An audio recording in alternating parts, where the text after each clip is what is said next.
This is NHTV2, North Haven Government Television, a service of North Haven Community Television. The following program is brought to you through the support of the Town of North Haven. Meeting of the Board of Finance for March 30th, 2026. This is a meeting solely to discuss the budget for the next fiscal year, the year ending 26-27. As a lot of you know, we had a meeting last Wednesday, and we agreed to re-adjourn this evening.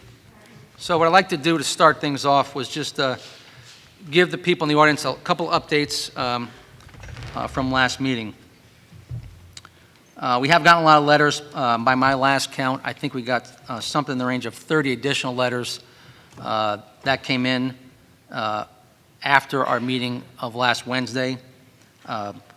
Most of them have been distributed to the board. If your letter came after noon today, it'll be circulated to the board sometime next week. We talked a little bit about the ECS money and how there's some discussion at the state level about trying to boost that for towns and cities here in the state. I've talked with Dave Yaccarino. Mike and I and Rich have talked. We don't have a firm number for that, but I'm fairly confident in saying that we believe that would probably only be in the range of, let's say, $100,000 to $200,000. Last Wednesday, we did have the grand list, but as was pointed out to the members and to those of you who are in the audience, the grand list we had at the time was pre-BAA, so pre-appeals is what I'm saying. We do have a finalized grand list this evening. The grand list is $57,216,000 less after the appeals. That translates into about $1.6 million less in revenue for the town in the upcoming year. The other thing, and you have to give me a second to find my information, but Sir, that's the amount that's under appeal, right? Not necessarily what the settled amount will be? that you have the final grand list, Mr. Hallahan. So the 57 million. Those are the appeals that have been granted. Yes. Okay, thank you. Yes. I think everyone else, I think everyone who was here last week heard us talk about the medical insurance for the Board of Ed. And now I think just last Wednesday, that day, we had gotten a new estimate for the total amount for the Board of Ed for next year. And then that number was $1.4 million less than we had anticipated when the Board of Ed put their budget together. So I did ask the superintendent to please give us some idea of what the impact in terms of the job savings would be with the $1.4 million savings.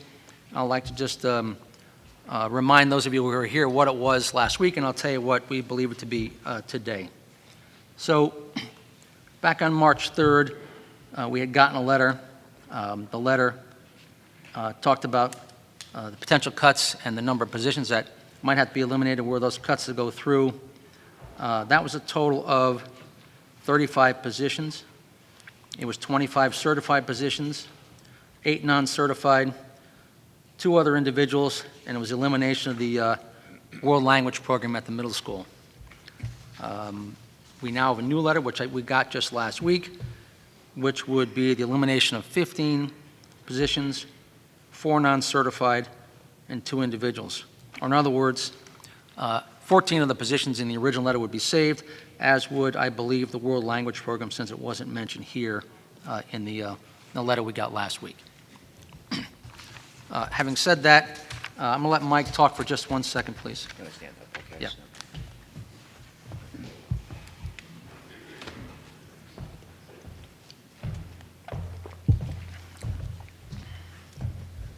So I wanted to say a few words here tonight regarding the process as to what's going to unfold starting tonight. But before I get there, I would like to just summarize what we just learned about the revised grand list.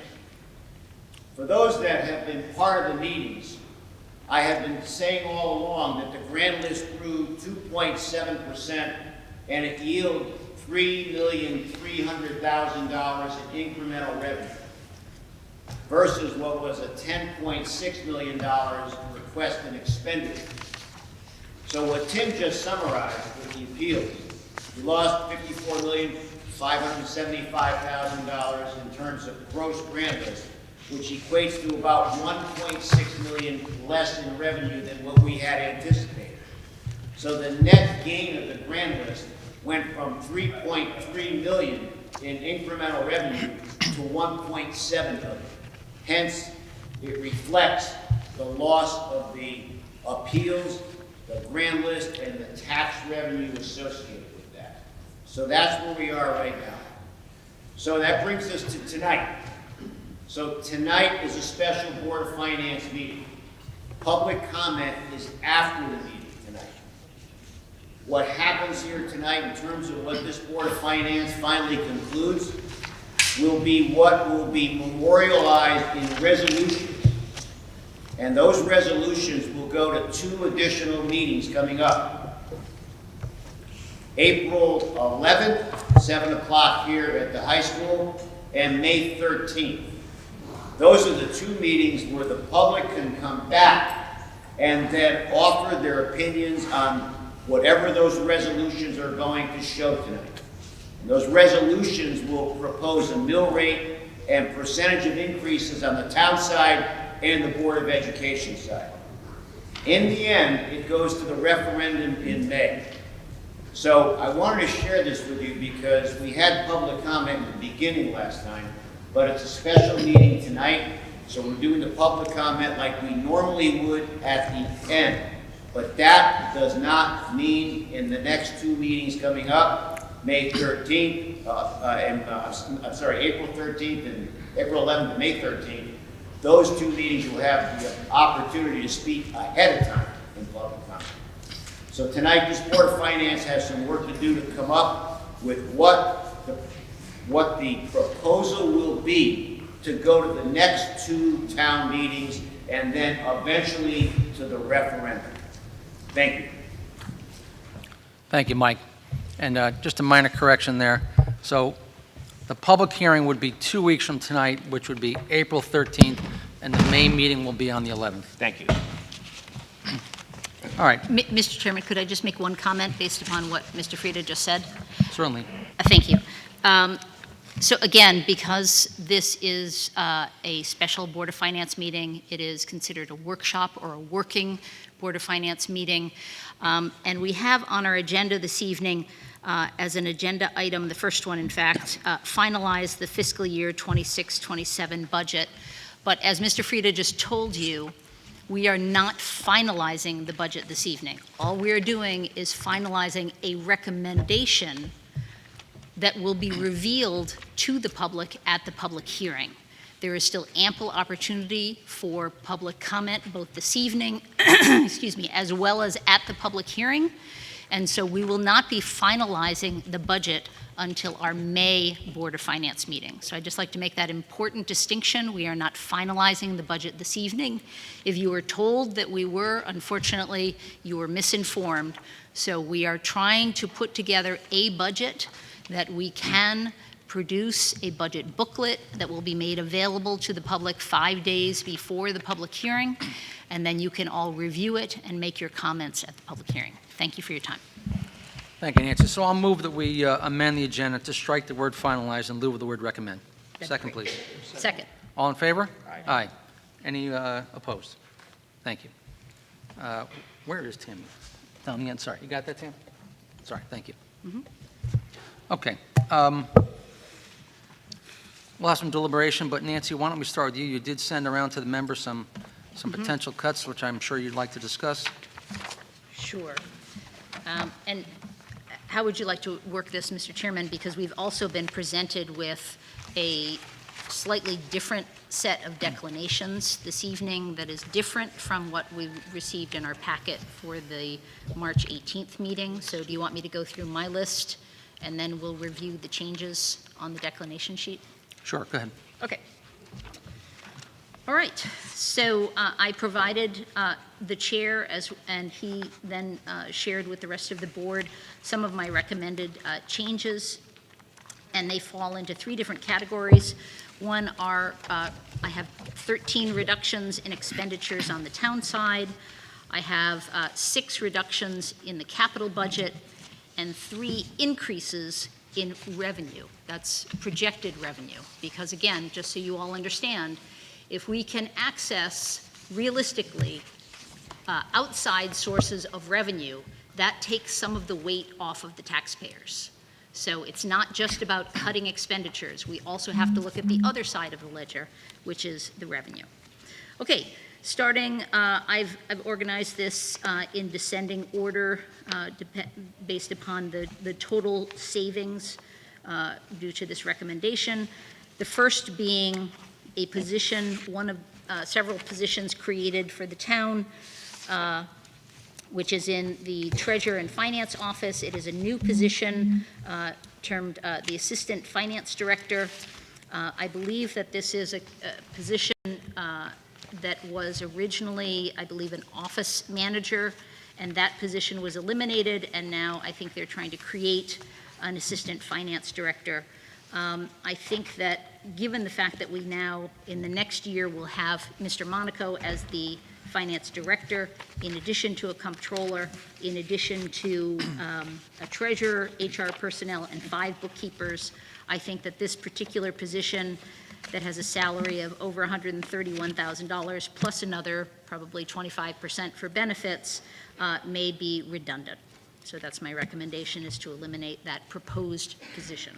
So just to be clear, there is a reduction within the personnel table of $103,480 for another position. So this is not a net increase.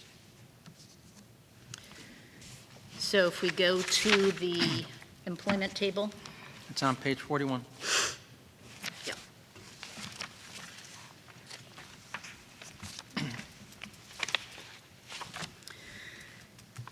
So this position is created. You are removing the office manager position. There's an increase in the HR personnel position, and then you've also created a grant writer position. So there is an increase, of course, from 25-26 to 26-27 in the overall department. Yes, there is. Yeah. And part of that is due to this new position. So in my opinion, this particular new position isn't warranted, and we did not receive any additional information that would describe the need for this. If Mr. Monaco can make an argument for why this position is needed, it's not just about dollars and cents, but why would this position be needed?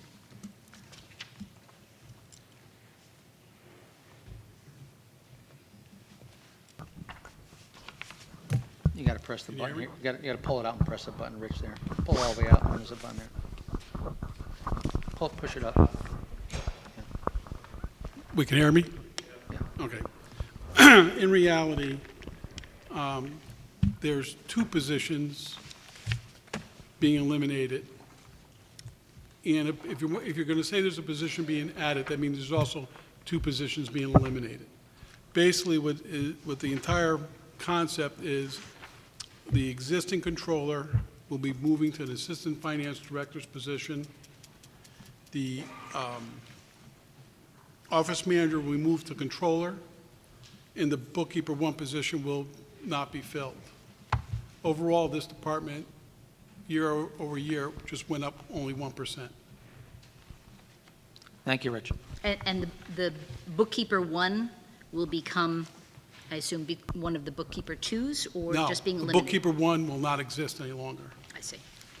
Position will not be filled. We will be short a body there, and both Ingrid and the controller will pick up the workload, as will other people in the department. Thank you, Rich. Go ahead, Nancy. So, should I just move on to the next Yes, please. suggestion? Okay. So within the police department, personnel part-time, we have traffic camera review for $100,000. This is a position that really hasn't had a whole lot of description to it, other than just it existing in the police department under part-time. And I just want to point out that I assume that this is part of the overall ATESD municipal plan, but I can assure you that I did attend these meetings, and the police chief confirmed that this municipal plan would not cost the town anything, and that there was sufficient current staffing to man this particular position at no extra cost. And also, there's no fee to the town for services provided by the vendor, Altamont. So I'm sure you looked at the income side of the budget. There's I did. $100,000 that is budgeted on the income side. Yes. To offset the cost of someone going through the tape and Right, and, so levying the that is a fines. projected number. We really have no way to calculate exactly how Well, much. that's not the that first time we use with a projected number. Tim, if Sorry? I can expand on it, then, it's simple. It's a placeholder. We have a $100,000 expense, we have a $100,000 revenue. If it ends up being a $10,000 expense, we'll have a $10,000 revenue. If it ends up being a $200,000 expense, we'll have a $200,000 revenue. The way the system is set up is the town, the funds the town receives from this program, part of it can be used for administrative costs, which is a line we're putting in the police department for it. The balance will go in for infrastructure for the town. So it's strictly a placeholder. The dollar amount means nothing because it's balanced off on expense and revenue. Same number on both sides of the equation, it zeroes out. Right, so if the money is going into infrastructure for the town, then it's not going to personnel who are conducting this All right, work. I don't mean to So interrupt, but it's look, why don't one we or do the this? I don't want to argue over, let's just hear what you have to say. Okay, Let's have a little short discussion on why they're there and whether we agree with them or not, we can all decide later. But sure. let's just go through the items, please. All right. Next is under personnel policy expenses, labor negotiations. I'd like to reduce this from $75,000 down to $15,000. That's a $60,000 savings. Last year, meaning last completed year, fiscal year 24-25, we spent about $9,500 on this. Year-to-date this year, we've spent all of $400. So I think that budgeting $75,000 seems a little bit excessive, and this is an opportunity to perhaps make some trimming. Nancy, Yes, we've been fortunate. The town has a labor attorney, and the labor attorney has historically negotiated the labor contracts with the unions in the town, and he will continue to do so in the future. We've been fortunate that Rich has some experience in this, and he's been able to negotiate some of the contracts on behalf of the town.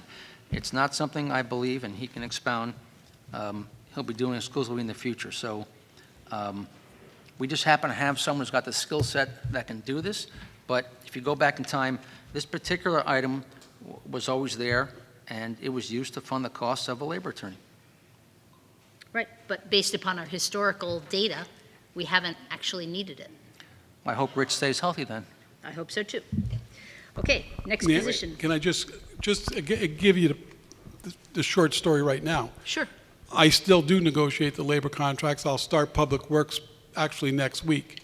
But come halfway through this fiscal year, fire contract is due, and they're reverting to the old model of using attorneys. So if there's an attorney in the room, that means the town brings an attorney in the room. The contracts I've negotiated have been strictly with rank and file. We come to terms, and then we bring the attorneys just to write it out. Fire is going to be a little different this year. The old model attorneys will be present from day one. So that's the reason to make sure that money stays in there.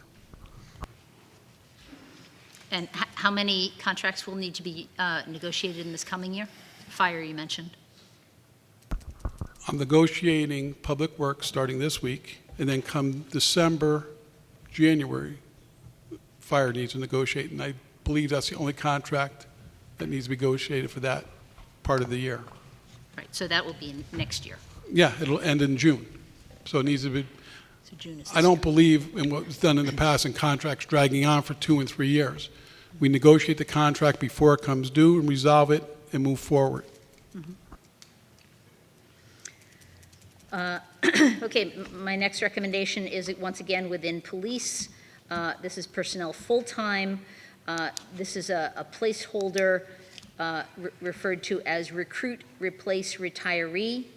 And again, this is a $50,000 expense in which we have some retirees that, based upon their contract, can actually continue to be paid while they're taking paid time off at the very end of their careers.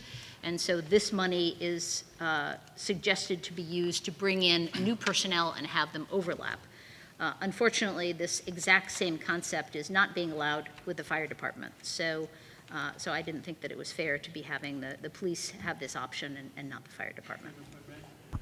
Nancy, if I Yeah. can, the police have a clause in their contract that allows them to extend and use vacation and sick time, a certain amount of it, at the end of their career. Fire does not have that same clause in their contract.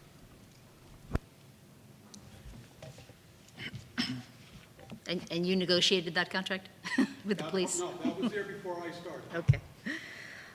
Okay. And then building inspection permits, permitting software reduced from $45,000 to $25,000, a savings of $20,000. Again, in the last fiscal year, we spent only 15, and year-to-date, we've only spent 15. So I thought that a $25,000 cap, it was perfectly reasonable, and 45 seemed excessive.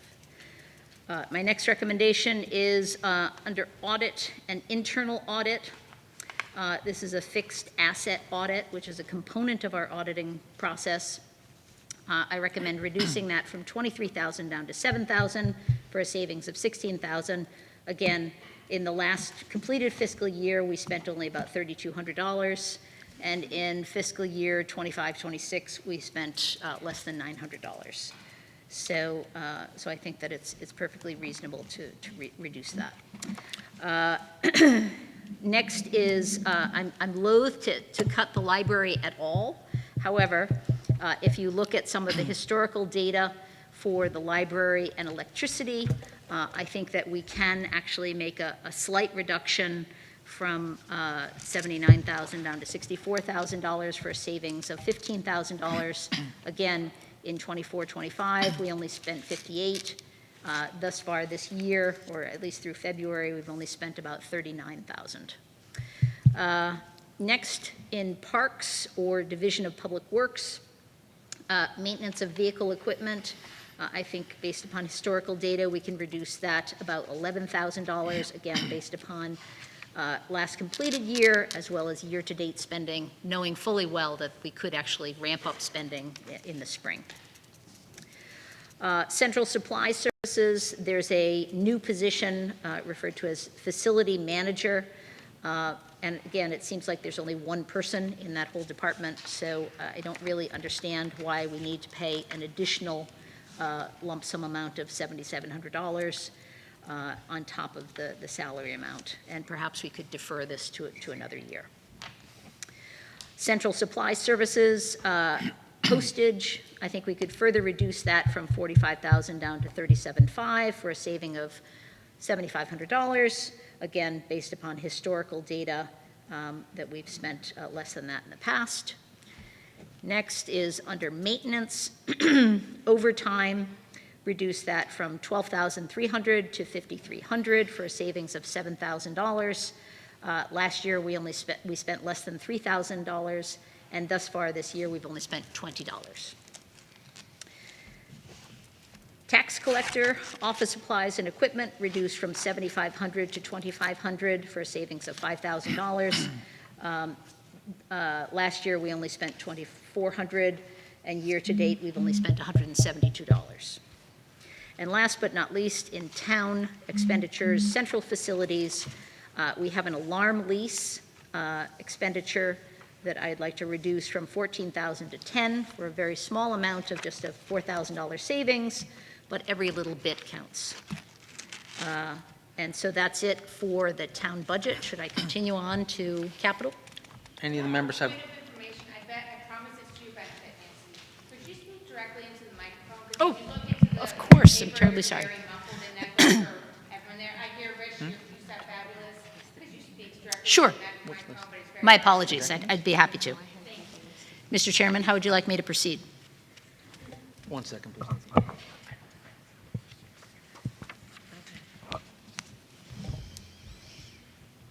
Sorry, Nancy, go right ahead. Unless any members have any questions or comments on some of the cuts that Nancy had for now?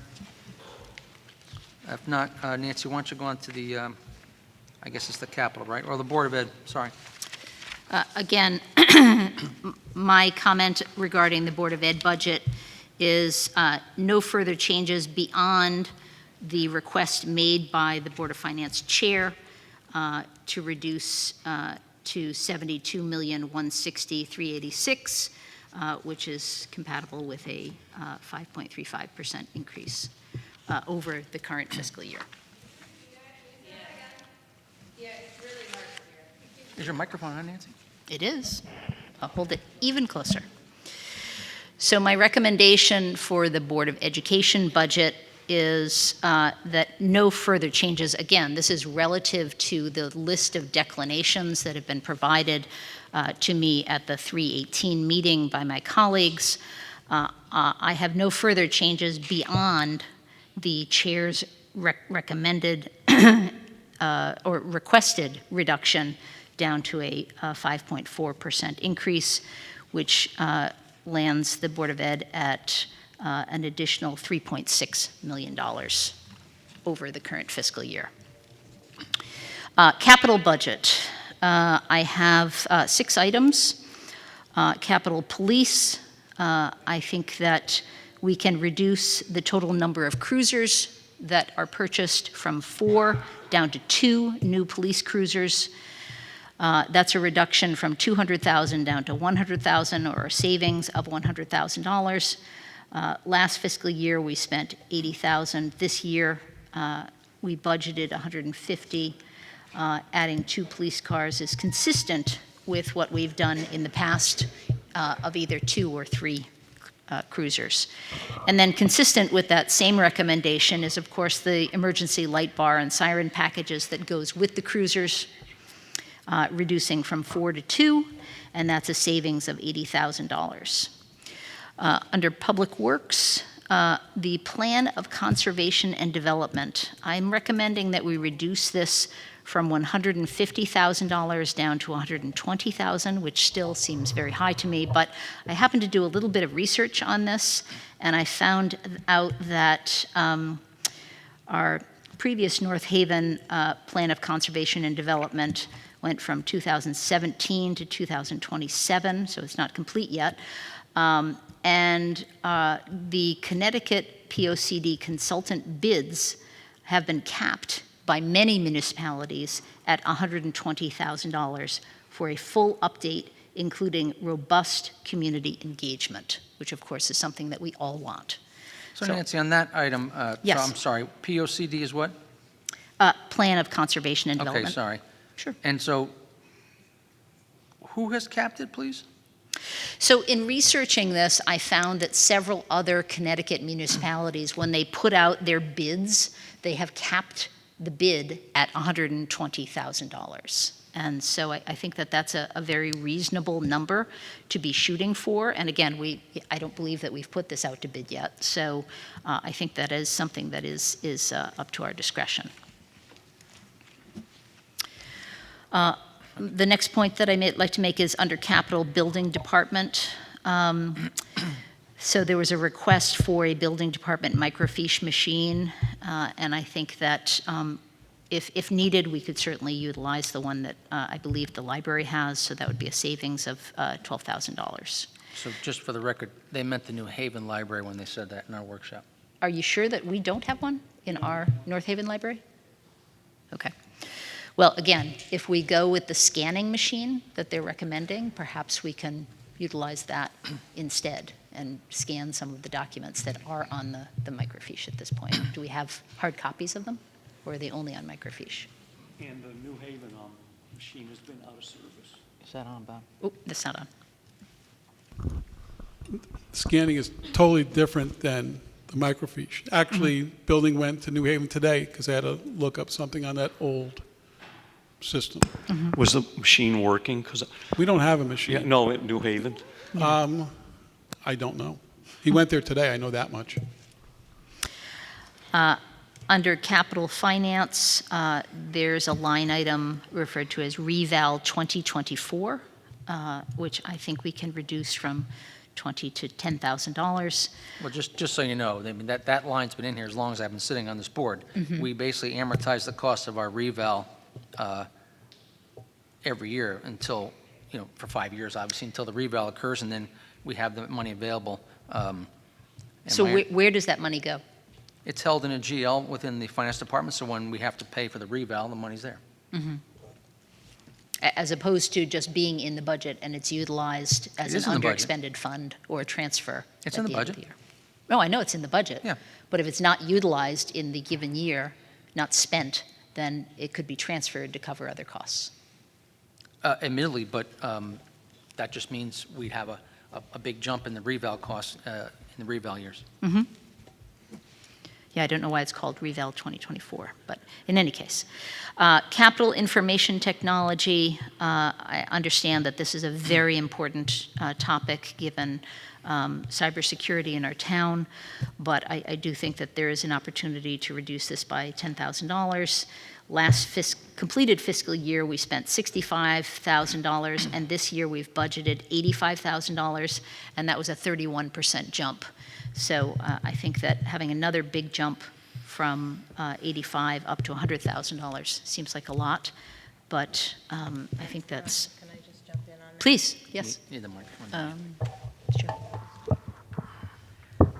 Being an IT person as well, that is the cost of making sure that people using town services or the town don't get hacked. And if you get hacked, because we can't afford that, it's a nightmare if you have to go through that process. I've known people that have done that, and my friends know, like, I am all about cybersecurity, whether it's my job or it's my house, and that is the cost from the program that we need. So it's not necessarily, we're not in control of that. That's all I'm just saying.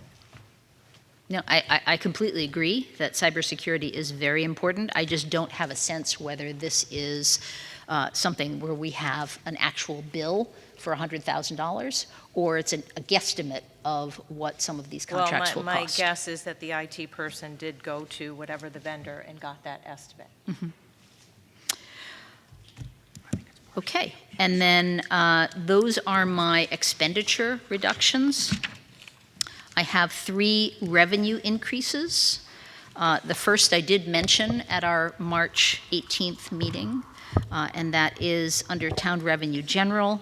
Interest on short-term investments increase from $1 million to $1,250,000. In the last fiscal year, completed fiscal year 24-25, we collected $2 million, actually over $2 million. After 8 months in the current fiscal year, we have collected about $1.2 million. So we're on track to be somewhere in the $1.9 million range. So by the end of this fiscal year. So I think shooting for $1.2 million or $1.25 million for next year I think is reasonable.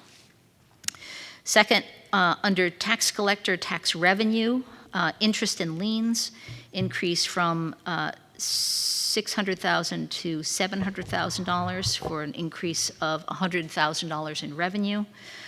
In 24-25, we collected just a hair under $1 million. After 8 months in the current year, we have collected just under $600,000. The current tax collection rate at the end of February 2026 is less than target. So it is reasonable to assume that the revenue from interest and liens charges will actually go up in the next fiscal year. And last but not least, under Town Revenue General, we have town miscellaneous receipts, which I believe we could increase from $350,000 to $380,000. In 24-25, we collected almost $520,000. After 8 months in the current fiscal year, we have collected about $255,000, and we're on track to collect somewhere in the neighborhood of $380,000 by the end of the year. So that's all I have for revenue increases. One thought that I did have that we can certainly discuss is, if need be, particularly in light of the fact that our grand list revenue has actually declined, that we may need to turn to the fund balance revenue as we have done in the past.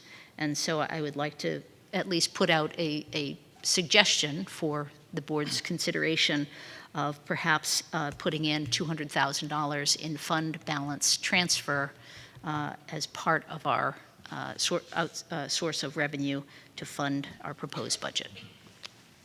And those are my suggestions. All right, thank you, Nancy. As the board knows, but I'll just remind those here, we will vote on the expenditure side this evening.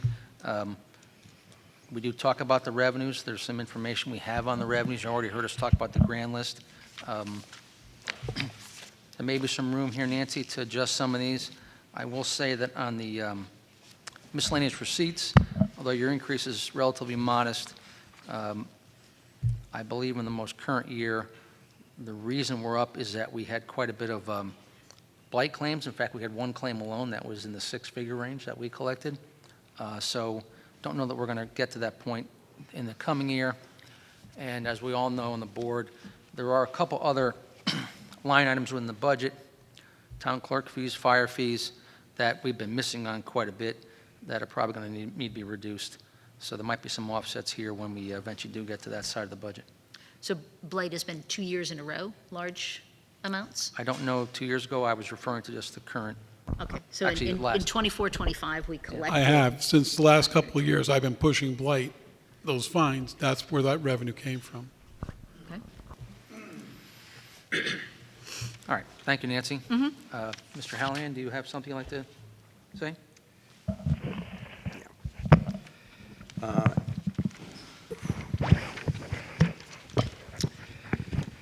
Yeah, all of the, first I wanted to mention that the declination list that was worked out with the Finance Department that we did receive in our March meeting, a lot of it made sense. And I want to thank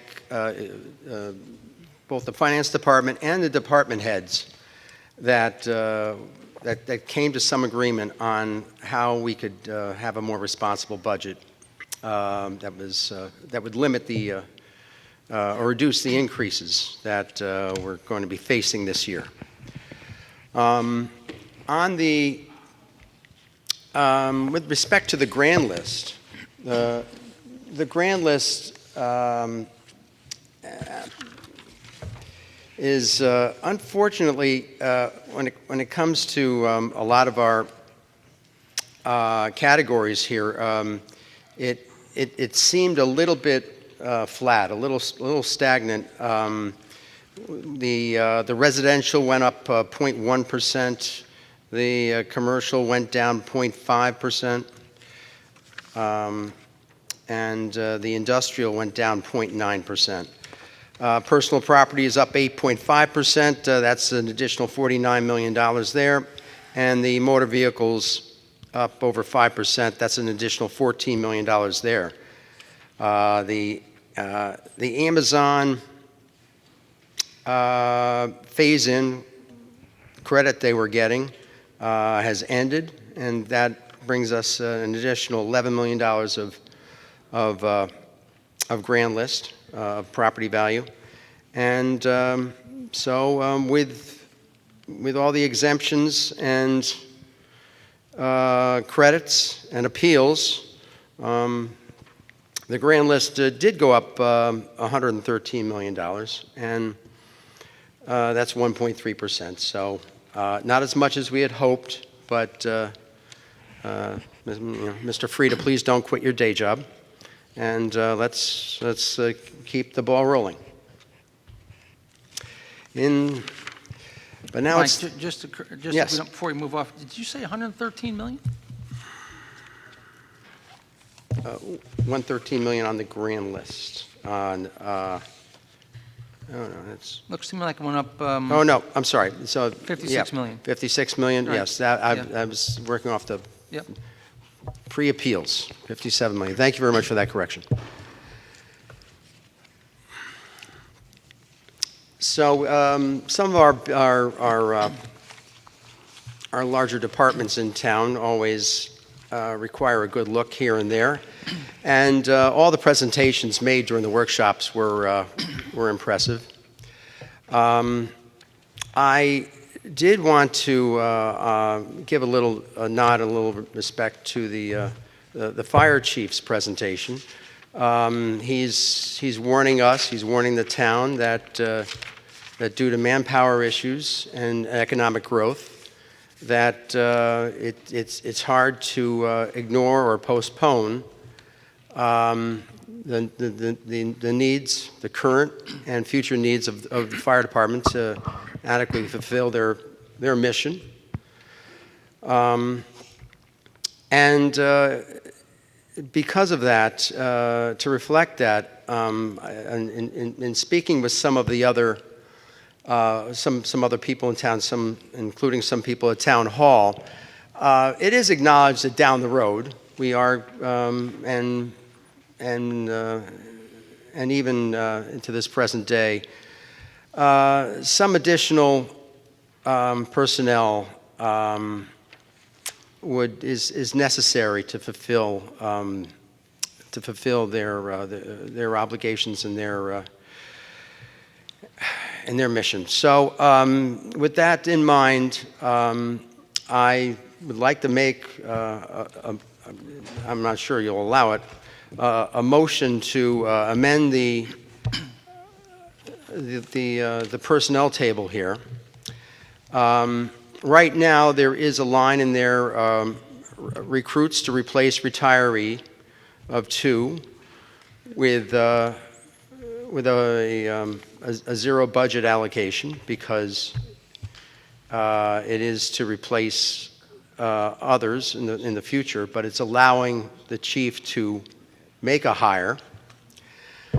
I would like to either amend that line or to add a line to allow 4 recruits contingent on the chief's ability to be awarded, have the town awarded a SAFER grant.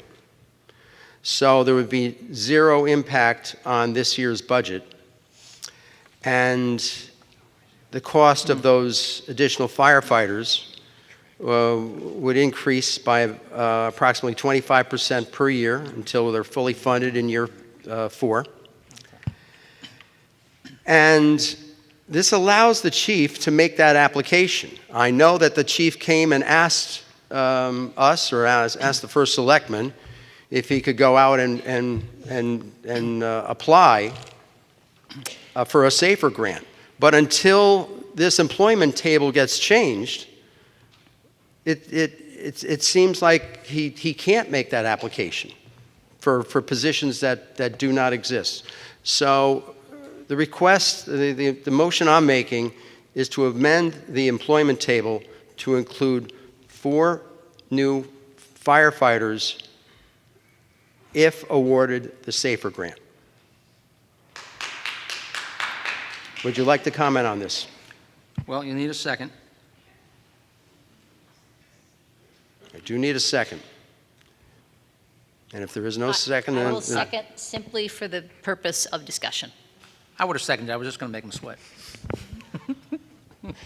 I did not arrange for a second. I thought you'd at least like to discuss it, even if you want to vote it down. Sorry.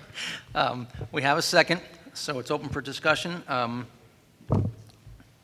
Again, this achieves the same goal which a lot of people in town think is inadequate, of only 1 person per year for the next 4 years, and it gets it to the town at a subsidized rate, paid for partially by the federal government through this program. I think all the board members should be heard, Mike, but here's my reaction.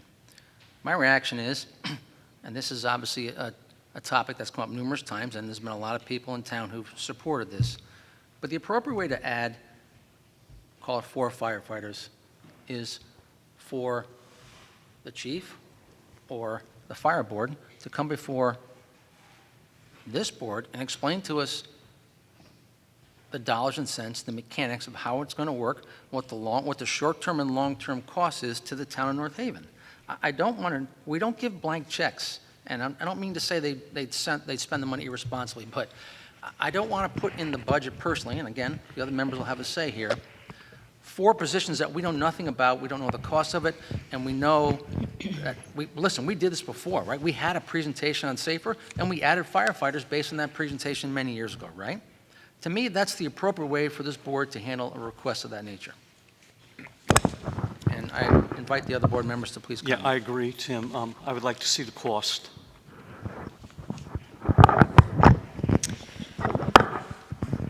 So in my opinion, I firmly believe that we need an entirely new model for fire department staffing in this town.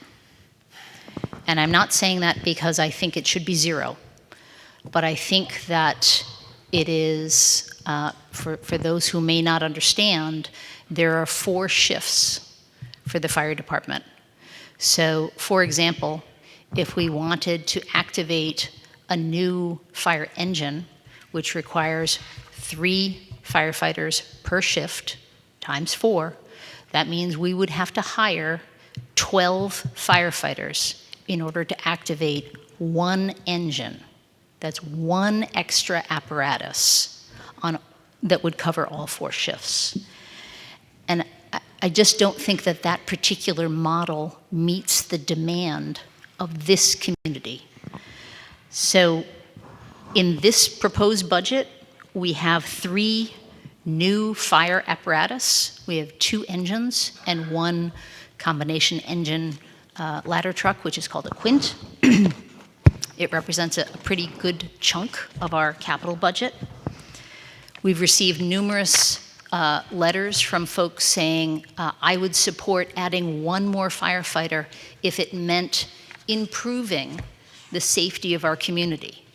But adding 1 more firefighter would not improve the safety of our community.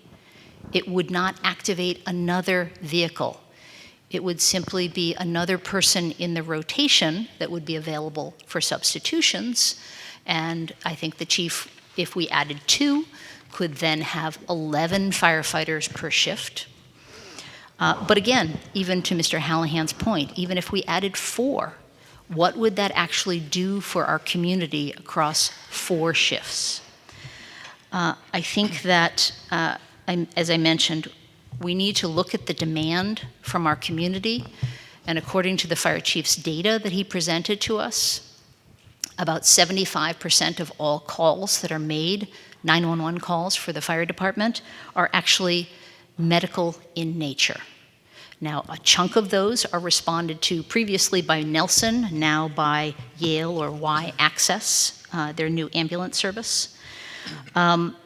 But I think that we need to really look very carefully about how we are responding to these medical calls and how quickly can our firefighters get to those medical calls in engines and ladder trucks as opposed to a fly vehicle in which we don't need to transport patients, but we simply need to get to them quickly in order to provide emergency medical care. So we currently have 2 buildings for career firefighters and 2 buildings for volunteer firefighters. So I think that it would make sense to consider at some point expanding the capacity of Monowese Firehouse, which currently has 1 engine that is operated across 4 different shifts. That's 3 people. 3 people in that firehouse at any given time. I think there's room for another vehicle to be activated there. But again, I think all of this should be done very thoughtfully, based upon the input not only of this Board of Finance and the Board of Fire Commissioners, but input from the community. I would love for there to be a commission that is specifically designed to look at other communities and see how they're doing it, and perhaps propose ways in which North Haven can do it in ways that are both affordable and also meet the demands of our specific community. Thank you. Mr. Frida? So I wanted to share with everyone where we are on a SAFER grant concept. I have been and will continue to be a huge supporter of the SAFER grant process. In fact, the fire chief and I met within the last couple of weeks.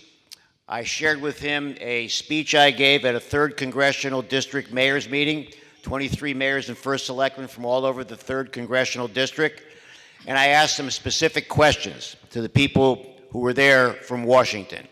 And those questions were, number one, what is the criteria for getting the SAFER grant, and what is the criteria for being rejected on a SAFER grant? Because a couple of years ago, we got rejected. And the response I got was that we need community letters, we need community support, because without any of these letters, the support, and without the momentum being built, that the people in Washington who are processing the grants, the SAFER grant, it's almost fruitless. So what we don't know about the SAFER grant process, at least as we sit here this evening, is that we don't know what the phase-in is going to be.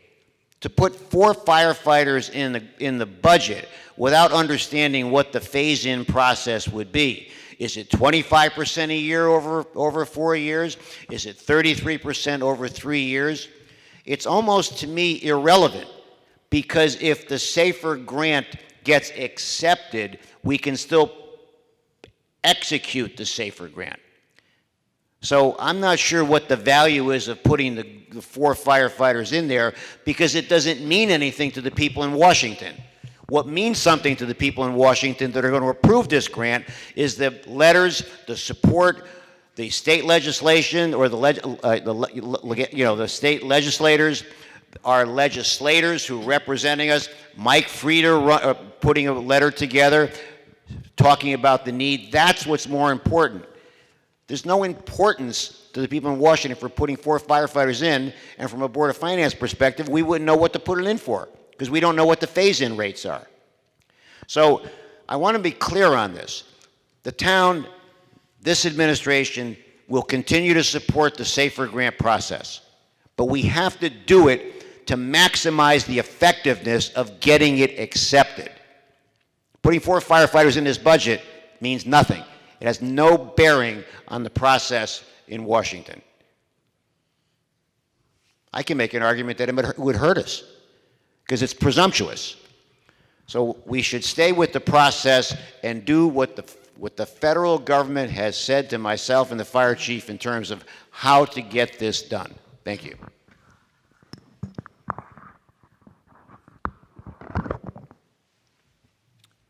Thank you, Mr. Frida. Anyone else have anything to say or would like to on this topic? Just to respond, Mr. Frida, I believe putting the 4 firefighters in here, which you might say is presumptuous, it shows a level of commitment that we believe they are necessary, that we believe that the chief, when he spoke to us, spoke about his manpower shortage, his manpower needs, and the possibility of injury or poor response or other consequences of inadequate numbers of personnel. So I think putting the 4 in puts our foot forward and says to the chief and to Washington, yes, we believe we need these people. And I'm just not sure where the cart and the horse is here, because the application process for a SAFER grant occurs in August and September, and it gets awarded at some point later on. So it was my understanding or my presumption that we wanted to send the chief on this mission to apply for the SAFER grant by putting 4 people in here on a contingency basis. Remember, it has no impact on this year's budget, and whether the phase-in amount per year, whether it's done over 3 or 4 years, whether it's 25% a year, 33% a year, it doesn't matter. It's still a subsidy that the town should take advantage of. And we're heading in this direction anyway. So I'm just acknowledging where the town is going through the economic development and the needs of our community. And as for Robert, sir, as for the cost of this, we in the declination list, we did cut the cost of those firemen who were requested by the chief. We cut $355,000. So that cut represents the full cost. Well, most of the cost of those firemen. So that's so I think we have those numbers in front of us, and I think we have enough to go on if we want to tell the chief to go ahead and make this application. Thank you, Mr. Hallahan. Any other comments on the board before we vote in this matter? All those in favor, please say aye. Aye. All those opposed, please say opposed. Opposed. Opposed. Thank you for your consideration. Thank you, Mr. We'll take Hallahan. this up again in the future. Okay. Sorry, Mike, go ahead. Yeah, but well, before we get to the budget, I do want to speak one last time on Board of Ed. Go ahead. Did you want to say something? I'll let you go first, please. Okay. Yeah. Well, I can see that by tonight's attendance and interest, and in the interest in the last meeting, that the people who care about education are here in our midst. We did receive many letters. We read those letters. We take them into consideration as we do our job here. At this moment, the Board of Finance is still running over $2 million short of the request from the Board of Education. With the amount that the health insurance savings has provided, and some small additional expenses that the Board of Education has indicated they need, their revised request right now represents an 8.29% increase. Now, they always speak, what's being spoken about is what is wanted versus what is needed, and they were asked to go and reconsider, and at one point they did cut almost $900,000 from their initial request that was made in February. But it is true that there are people here tonight who want to minimize any tax increase that's passed along to the residential taxpayers. So those people exist too. But tonight, and in this budget cycle, the vast majority of opinions in this room and of our correspondents say that they and others are willing to pay an additional amount per month to adequately fund education in North Haven. Yeah.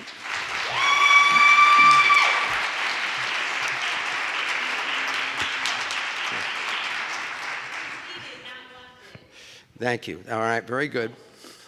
I take corrections.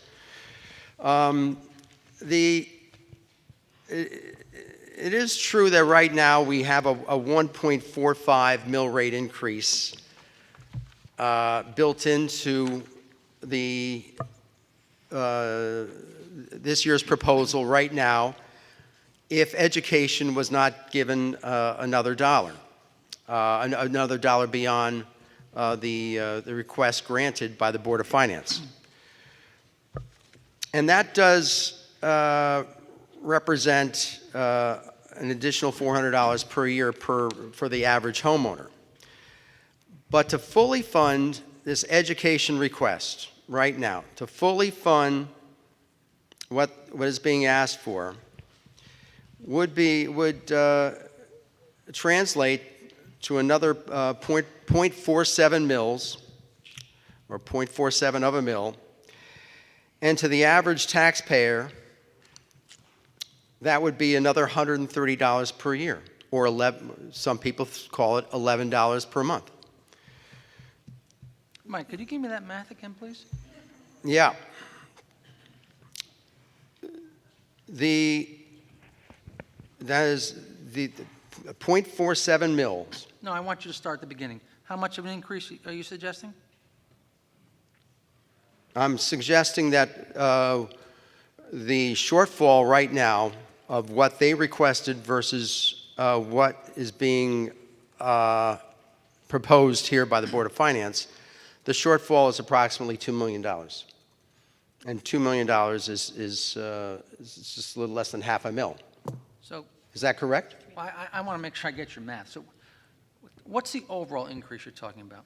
The overall increase Yeah. for the Was it the 8.25% that you mentioned earlier? 8.29, yes. Okay.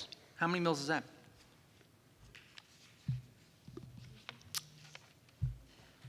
Well, if their increase right now is 6.8 million, that represents about one and a quarter mil, right? It's about 1.35, 1.35, and that's without the town side. right. Okay. And so what I'm saying right now is that the people in this room are willing to, most, not all, but many, are willing to pay that additional $11 per month on top of the increase that we're already granting in order to fully fund education. So they're saying that this budget, with that additional sum granted to the Board of Education, would pass. These are motivated constituents here that are here tonight, and I think they've made a good case that their proposal for adequate funding for education should be the starting point on the referendum, at the referendum, on that ballot. They believe that they represent the majority of this year's voting public, and from what I've seen and what I've read in the many letters here, both through email and on paper here tonight, that they've earned the right to test their proposition and their theory. And so I'm requesting full funding.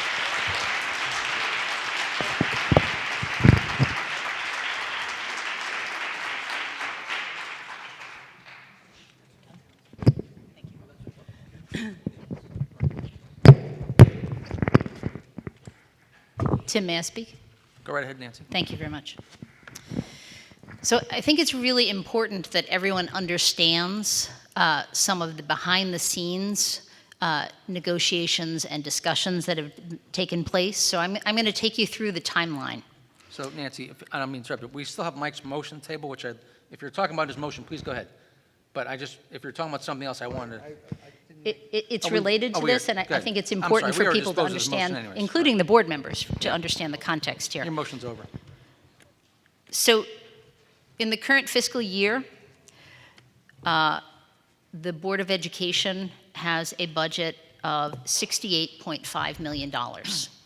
A year ago, this Board of Finance, as well as the majority of people that voted at the referendum, voted to give the Board of Education every penny that was requested, an additional $4.5 million, which translated into about a 7% increase.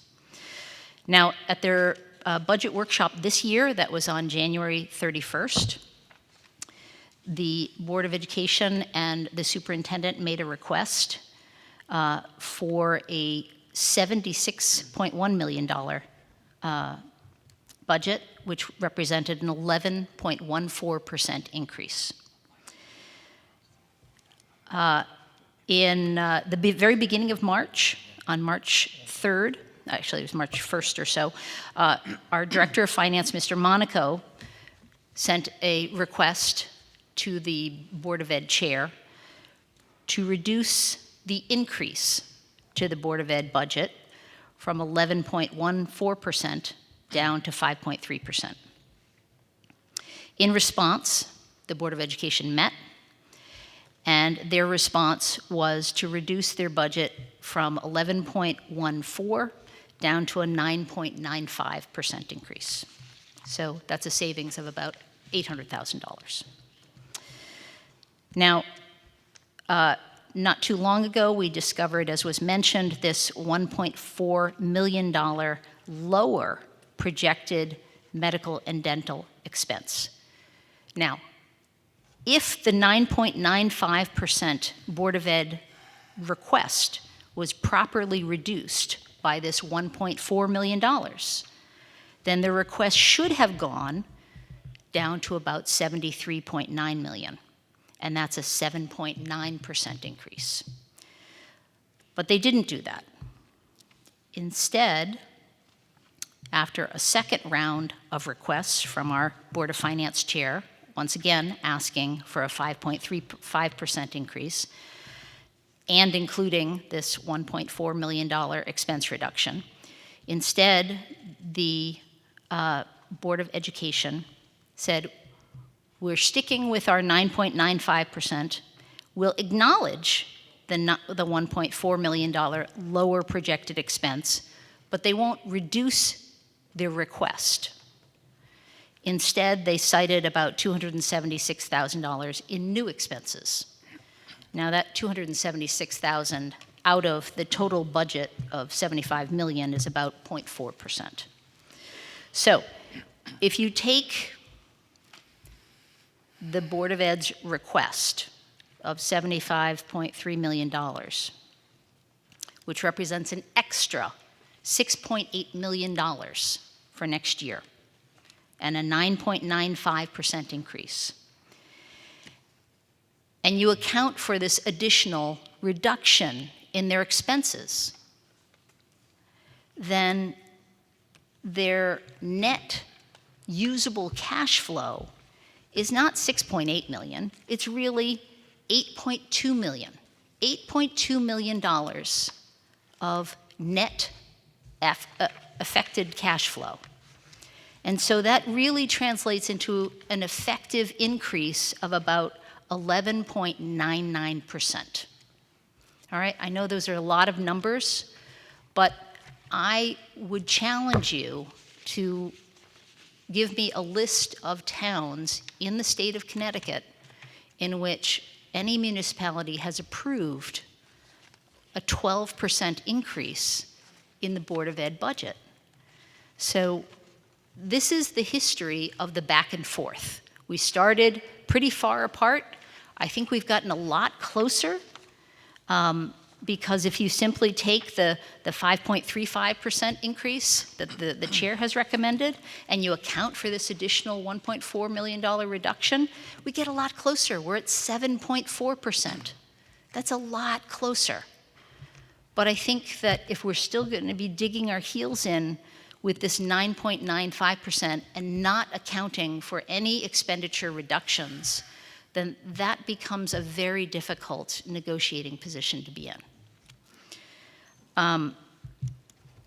Mr. Hallahan talked about people in the room who are education supporters. I consider myself an education supporter. I was one of you that was a founder of the Team for Education, and I fought for additional funding in this town back when the percent increases to the Board of Ed budget was 1%, maybe 1.5%. And the Board of Finance was still trimming it. So I understand the importance of education.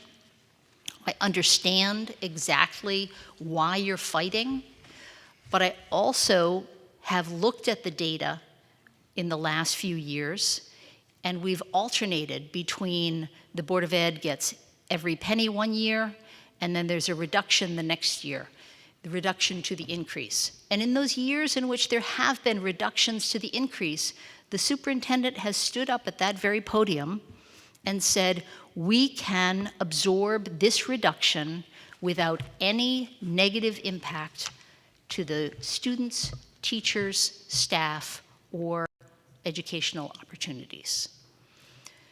And then in those same years, they still end up with a surplus. That means budgeted money that has not been spent. So I think that that shapes my perspective as well as the perspective of many people that serve on this board when we're considering a really very large percentage increase. The 7% increase this year was a historic increase to the Board of Ed budget. An 11% increase is also unfathomable, really, in this town. And so I think that we have an obligation on this board to not only separate needs from wants, which is very important, but we also have to figure out a way to pay for things. And I think that we have unfortunately gone to the taxpayers to pay for things for the last 3 years. And we are facing a 4th year of mill rate increases. And it's great if some people are willing and have the means to actually support increases not only to the Board of Ed side, but also to the town side. But I will point out to you that in January of this year, the Department of Social Security at the federal level made an announcement that they would be increasing their Social Security checks by approximately 2.8%. That means the average person that receives Social Security checks, and there are quite a few in this town, will get an extra $56 per month. That puts many people in this community in the position in which they have to choose between, can I pay for my prescription medicine or can I pay my taxes? And we actually received several letters from contractors in this town, one in particular who does snow removal, and he has to set up payment plans with some people because they can't afford to be paying the cost of snow removal. And it's all because that their revenue is not keeping up with the expenses associated with taxes.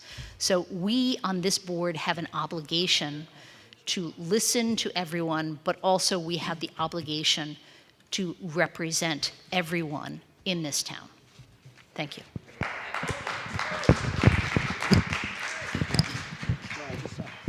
Mr. Hallahan? Sorry, please I go just ahead. have to make one correction.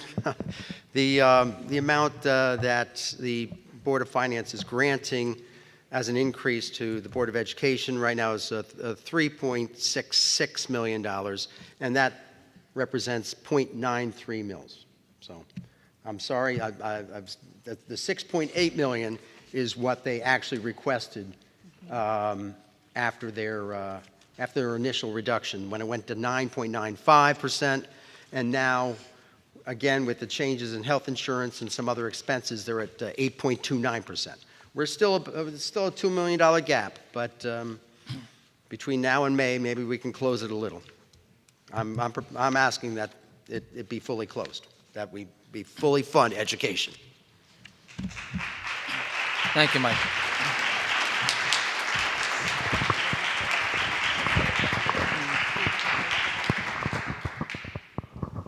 All right, Mike, thank you for your comments. And I do request a recess. I will arrange a recess momentarily. I was trying to do some math myself here, Mike, but I confer with Rich and actually Mike as well. I think at the number you just suggested, 8.29%, and God with, bless.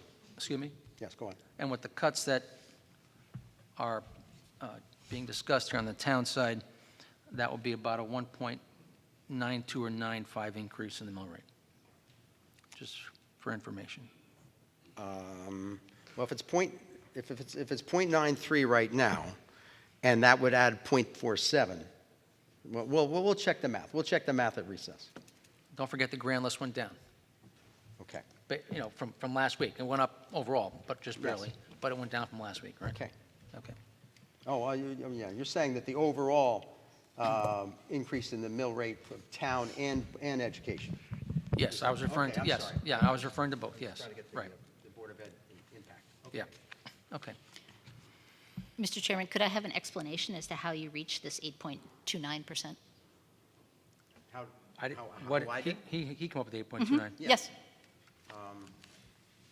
It-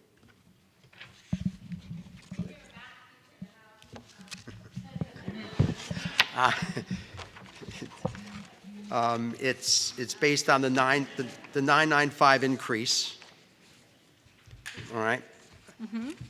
With the health savings of 1.411 million, That takes you down to a 1,411,000, That would be a 7.91% increase. 7.91, Yep. yeah.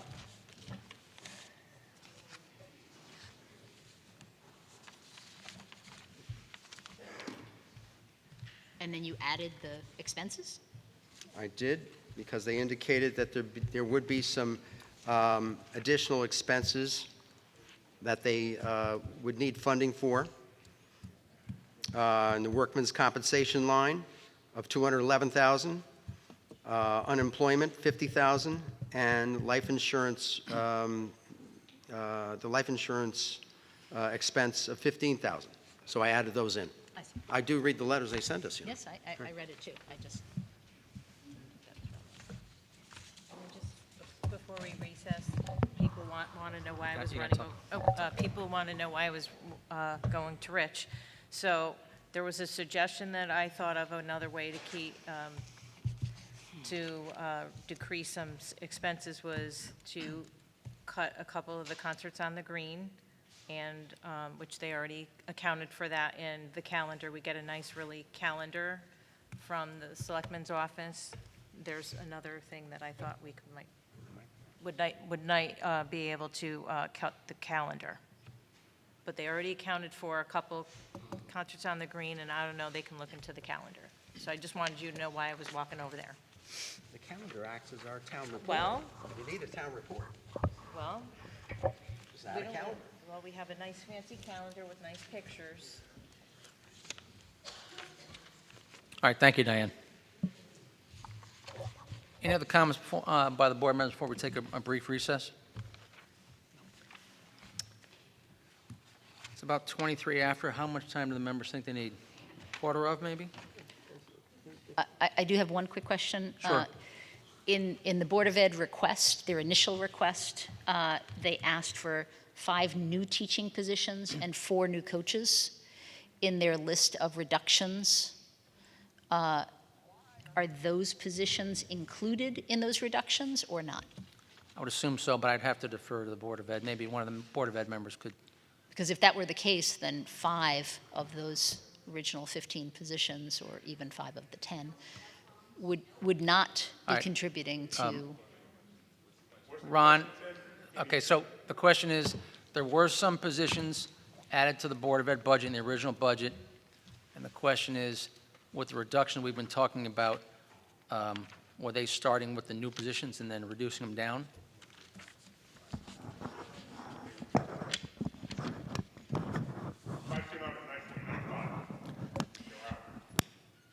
They're out, okay.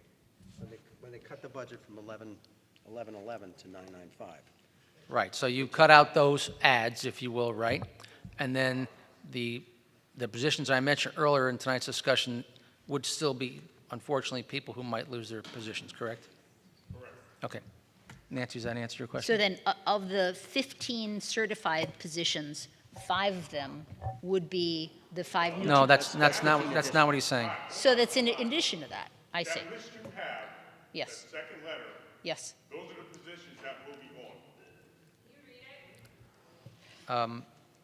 Just one second, please. So I think I follow him. What he's saying is that the additional positions which were originally in the budget would be gone, as would those positions you have in the letter there Those are current funded positions that would be lost in the next budget, correct? Yes. So in addition to, I see.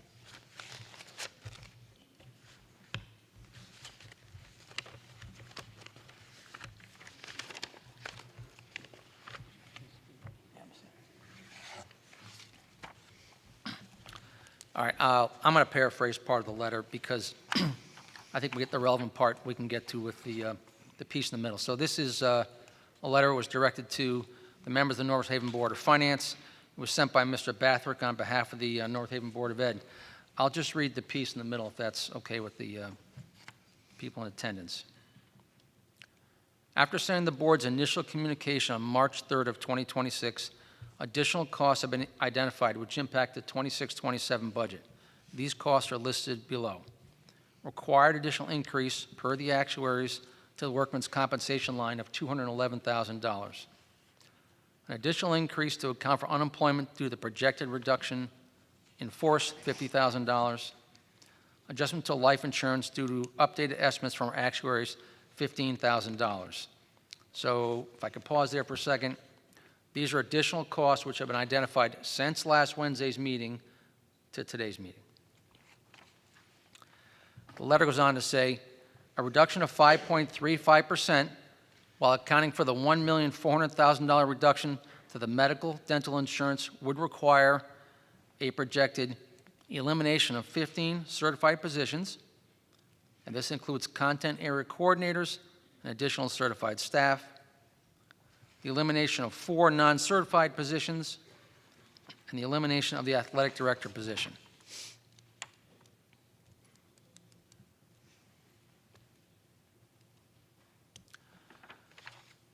That's the meat of the letter.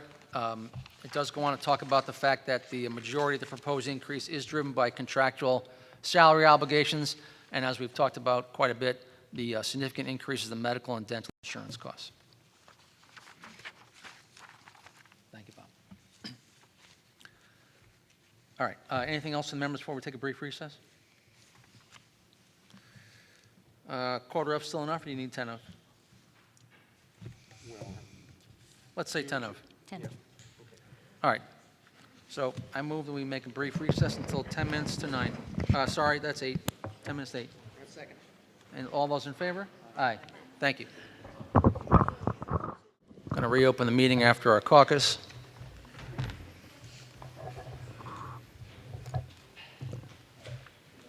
I think what I'll do is mention a couple things, and then maybe Mike or Nancy would like to add. Nancy, I think I'll start out with, you had a bunch of cuts on the town side. We talked about the bigger ones, obviously the treasurer and finance position, or department, excuse me. You had some cuts in police. Some of them were smaller, some of them larger. I think the consensus amongst myself and the other members on the left, to the left of you, is that we would suggest a cut of $200,000, made up of $50,000 from the personal policy expense line. That was the labor negotiation line that you were talking about. Mm-hmm. The police, the recruit, replace, retiree, reduction of $50,000 there. The new position, the traffic camera review, a reduction of $50,000. And then, although we didn't talk about it, we're going to suggest a cut of $50,000 to OPEB for a total of $200,000 in operating cuts on the town side. If I could just move to the Board of Ed for a second. Mr. Chairman, that's a second cut then to OPEB? Because we had one in the original declinations. Yes, it is. Okay, just wanted to clarify.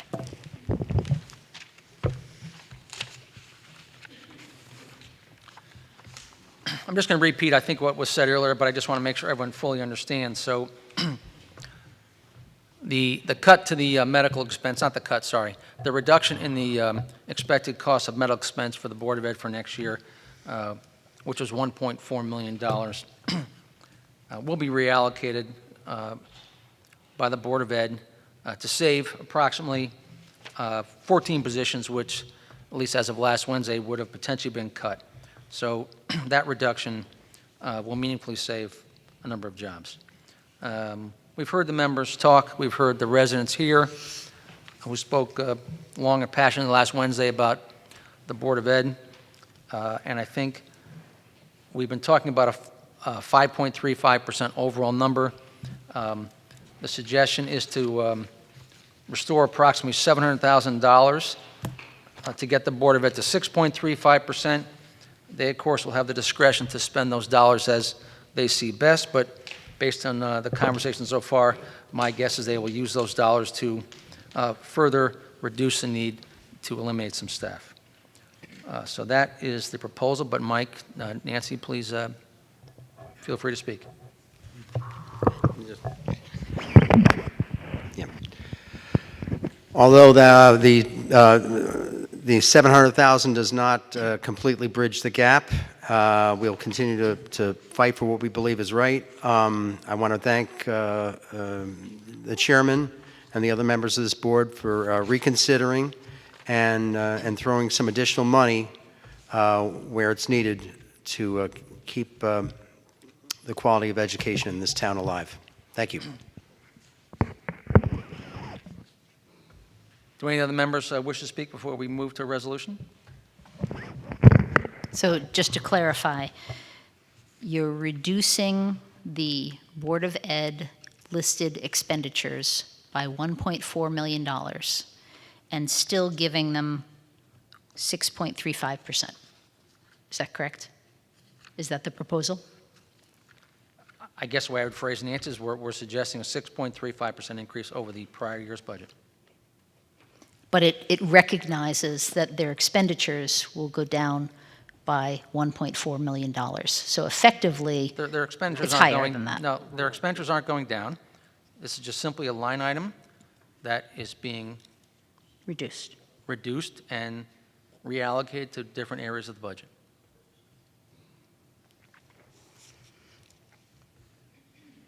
Could I have the dollar amount for the increase? I know you'll get to it eventually with the proposals.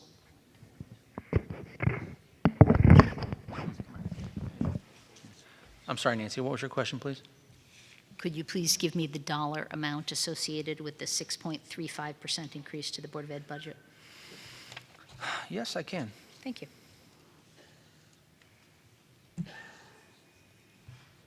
It's about 4.2-ish.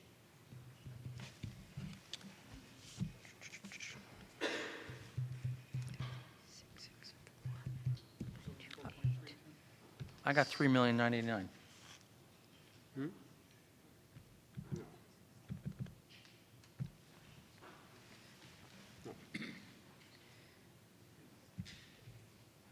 Are you saying you're adding 600,000 to the 5.35 number? Or a $3.6 million number? Sorry, 4.350, Rich, roughly, is that what you got? 4.26. Sorry, would you please repeat that for the members, please? $4,349,487. Thank you, yeah.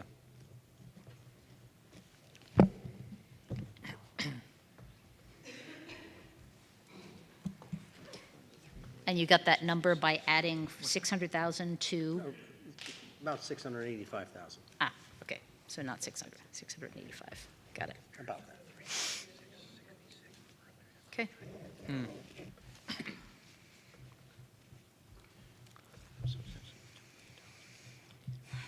Right, yeah, right. Yeah. All right. So I think the net here is that there's approximately $2 million between the $1.4 million being reallocated and the increase we just suggested, which will go back into the Board of Ed to help them restore some of the jobs which are potentially going to be lost. Any other questions or comments before we move to a resolution? If not, I'm going to start with the town side. Excuse me. I'd like to move that the Board of Finance recommends to the public hearing a fiscal year 26-27 town government budget of $72,573,050. I'll need a second, please. Second. Thank you. Any further discussion? All those in favor? Aye. Anyone opposed? Motion passes. I'd like to make another motion? Excuse me, Mr. Chairman, could I please find out what the percentage for that is? I know it's $200,000 less. Percentage increase that would go on page 39, since we don't have an accurate budget book. All right, why don't we let Rich and Ingrid work on that, and then we'll go to the next motion. Okay. It should be a shade less than 5.3, though. 5.3? It's still 5.3. same? Previously, it was It's 5.3. got to be a couple of decimal points less. All right, I'll go to the next resolution. Ingrid, if you could work on that in the meantime. Was there any nays in that vote? I offered one nay. Were you asking for who moved the motion, Ms. Tammy? Yes. I moved the motion. Who's seconded, please? And then I wanted to know if anyone was against it. No, there was no abstentions. No, I said nay. Nancy did vote. Oh, you did? Yeah, I'm sorry. Got it, thank you. took me a minute, but I did. Okay. All right, I'd like to move that the Board of Finance recommends to the public hearing a fiscal year 26, 27. Education. Can I read it, please? What? You're reading the last one. You wanna Can I the can I read it and then you can vote on it? Is that okay? Did you read the second one? No, I'm reading it now. Okay. Let's read it. Let's do that. Resolved that the Board of Finance recommends to the public hearing a fiscal year 26-27 Board of Education budget of $72,845,345. May I have a second, please? Second. Any further discussion? All those in favor? Aye. Anyone Nay. opposed? Opposed. I'm opposed. But thank you. The motion passes. We have two in opposition. Thank you.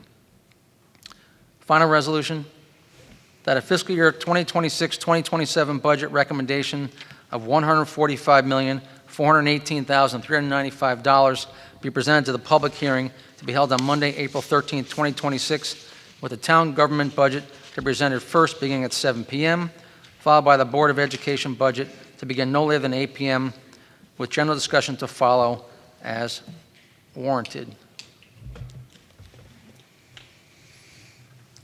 Can I have a second, please? Second. Any further discussion? All those in favor, please respond by saying aye. Aye. All those opposed? Opposed. I will oppose. Motion passes.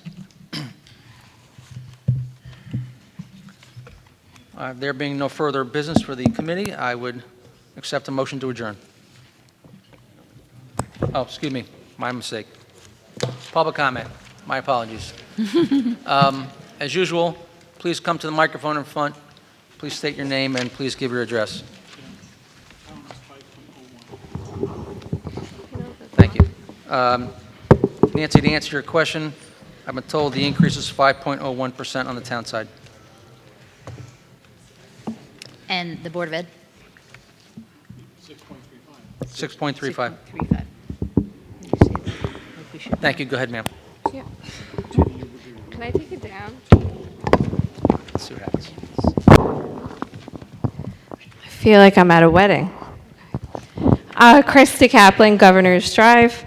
I do have a prepared statement, and I'm not sure if you can answer a question, but I'm going to ask anyway, just for clarity purposes. That $1.4 million that's projected in savings from the insurance reduction, we were told was down to 1.1 million, not 1.4. And then potentially that this morning that we heard it was down to 900,000, which is far off of the 1.4. So I'm just wondering if we have an accurate number to balance that against. The latest information we have is 1.4 million. You have the 1.4. Okay. Thank you for that. Good evening, everyone, and thank you for the opportunity to speak tonight. I wanted to begin by acknowledging the difficult position that the Board of Finance is in. I understand the weight of these decisions and the impact that past tax increases have had on this community. That said, I need to be very clear. I am deeply disappointed in the decision to reduce the Board of Education's requested budget. There has been repeated narrative that the Board of Education is responsible for staffing and program cuts that will follow. Respectfully, that is not accurate. The Board of Education does not control the resources, they respond to them. The financial limits set here tonight dictate what is possible and what simply is not. So let's be honest about what happens next. The misleading statements that were said here tonight about the potential of things added back into the budget, where that may be true if you follow our town charter, has never happened. And it's going to be exponentially more important that everybody in this town, whether you support the education side or not, that you use your voices on that April 13th meeting because of that. Because we get told this is part of the process, and it's the process. But in the past 25 years I've tracked, they've never added anything back in for clarity purposes. The loss of positions, the increased class sizes, and the cuts to programs, athletics, and student opportunities are not abstract consequences. They're a direct result of the decision made here tonight. And just as importantly, the residents of this town are being denied the opportunity to vote on a fully funded budget.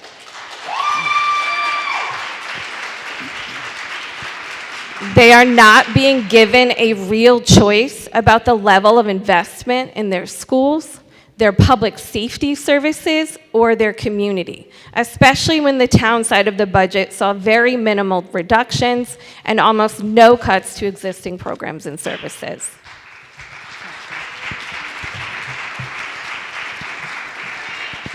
We cannot claim to prioritize students, educators, and our first responders while making decisions that undercut their ability to do their jobs and to serve this community. Our educators and our first responders deserve better. Our students deserve better. And our community deserves the opportunity to decide that for themselves.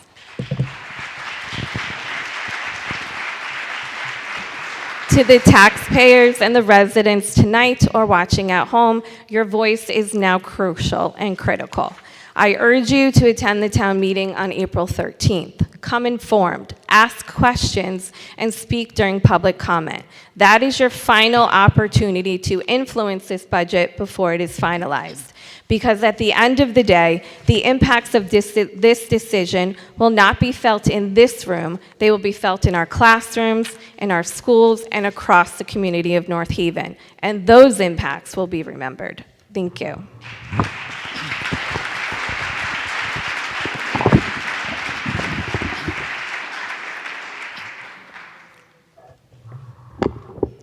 Hi, Sue Benvenuti, Bassett Road. I'm not here to speak on the Board of Ed or their increases or decreases or anything else. I'm here on the town. Now, I've been at many meetings where I've heard that the fire chief must ask for these 4 firemen, and as if he hasn't. And now today, we finally are told, yes, he has. I don't know why anyone in this room thinks that electives in a school system are more important than the safety of every single resident here. Every fireman and policeman in this town has to not only respond to the town things that happen, but when it happens on our highways and there's this death on the highway, they block off the road. You're using a fire engine to do that. I don't understand why everybody's so worried about the electives in a school system as opposed to the safety of every resident. I'm going to tell you, when the fire happens at my house, damn it, I want the firemen there. And if I happen to be in an accident and I need the jaws of life, I want the firemen there. I don't want to know that we didn't fund our fire department properly. We have lost so many volunteers in this town. But I think they said the head count was 8 volunteer firemen. Well, guess what? Replace them with the professionals that we need. $400,000 for 4 professional firemen? Shame on us. Why don't we put our town first? Thank you, ma'am. Can someone adjust the mic for this young lady, please?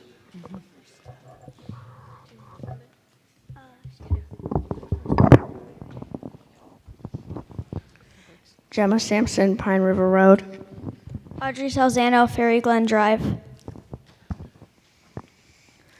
We would like you to fund the Board of Education so that the Creative Learning Program, CLP, can stay a part of North Haven schools. We feel this would benefit us because CLP gives students who need extra challenges a challenge, and CLP helps students become closer. CLP is like a brain sport to us, and it is the highlight of our day. States for FPS, one of the programs, is the best day of the year, along with competitions for Math League and Word Masters. It is very important to us, and we don't want to lose this magical program. CLP also makes memories between parents and students that have both done or not done CLP. In conclusion, we urge you to keep CLP in the budget. Thank you. Thank you.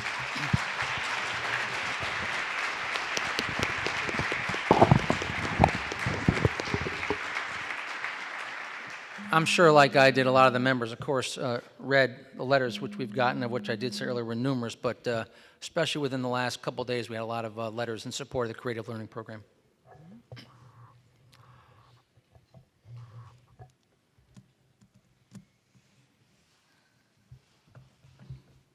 Good evening. Joe Solomini, Jennifer Drive. Many of you on the board know me. I want to make it clear I'm here as a member of the town. I'm not speaking in any capacity as a Board of Education member. I am disappointed in what has happened here tonight.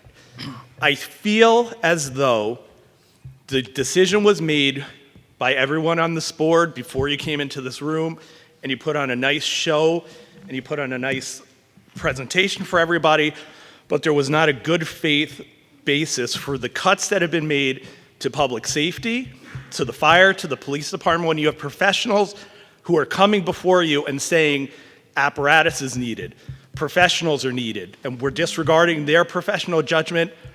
I think that's dangerous precedent to set. When you have people who live and breathe education and they're coming to you and saying, there's not any fat in this budget, we need this to maintain jobs.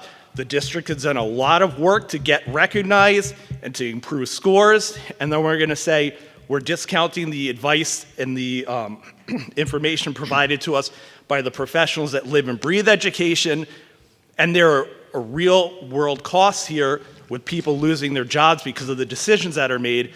I think that's irresponsible. I think it is the duty of everyone on that board to put it forward and let the people in the town decide whether or not the mill rate should go up, whether or not they can or they cannot absorb a tax increase.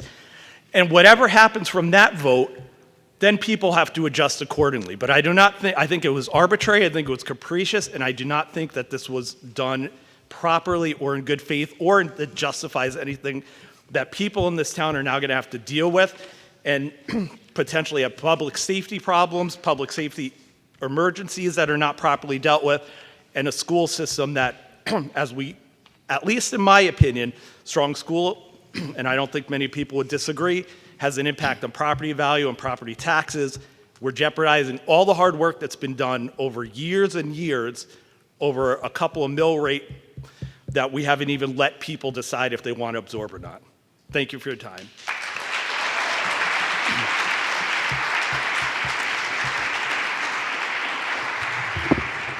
Excuse me, if you would just hold for 1 second. The town charter put this board in place for a reason. It's not to just take the requests that come in from the department heads and just release them back to the town residents to decide. Regardless of whether or not Mr. Solomini thought the decisions here were arbitrary, the role of the board here is to do what you just saw. We've been through endless workshops. We've been at home looking these numbers over. You've seen the members who've done some of their own spreadsheets. You can tell by the comments that have been made by the board, they understand the impact of this. And as I've said numerous times, we're in favor of fire. We're in favor of the Board of Ed. We're in favor of Public Works. But our role here is to try and come to a number that can balance the support for the entire town. And truthfully, sometimes that means that the fire department needs more this year than the Board of Ed, or maybe the Board of Ed needs more than Public Works. But I think that's part of our role here. I think it was said last year that, you know, I'm sorry, I forget what department it was, but that there was a department that submitted a budget and it came into this board less. And my comment was that it was a town budget. was that Mr. Frieder runs the town.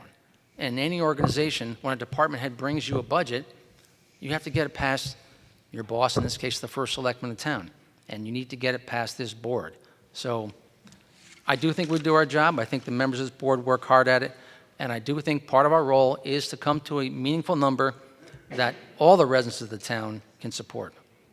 Thank you, and please go ahead. Jackie Giordano, Beverly Drive. I am the parent of 3 children in our school system, and for a variety of reasons, none the fault of our teachers or students, there is a larger than usual education budget request required to keep current levels of programs and staff. I support the full allocation required to maintain our present level of education services. Maintain is the key word here.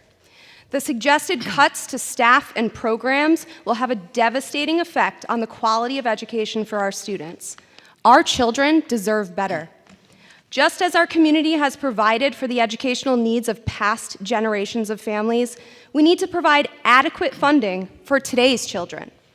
While I would love to see our schools improve the quality of education and be able to compete with the best schools in the state, I realize that we find ourselves yet again asking to maintain the status quo.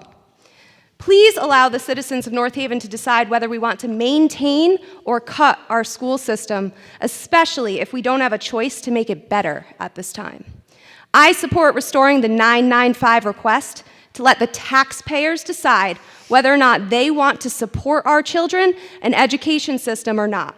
Then we will know what really matters to the town, not just several people sitting on the stage. Thank you.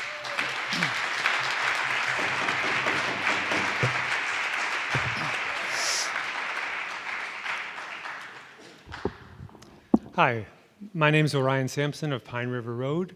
I'm the proud father of one of those 2 children that came up here a little while ago.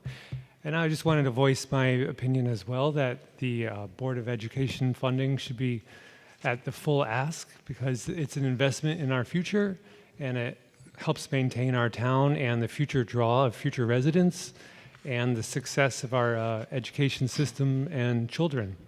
Thank you. Thank you, sir.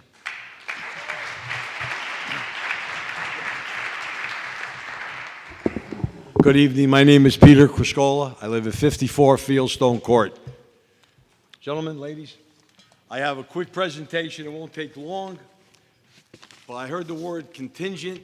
We're going to put firefighters on contingent upon the state funding. I got it. I got it.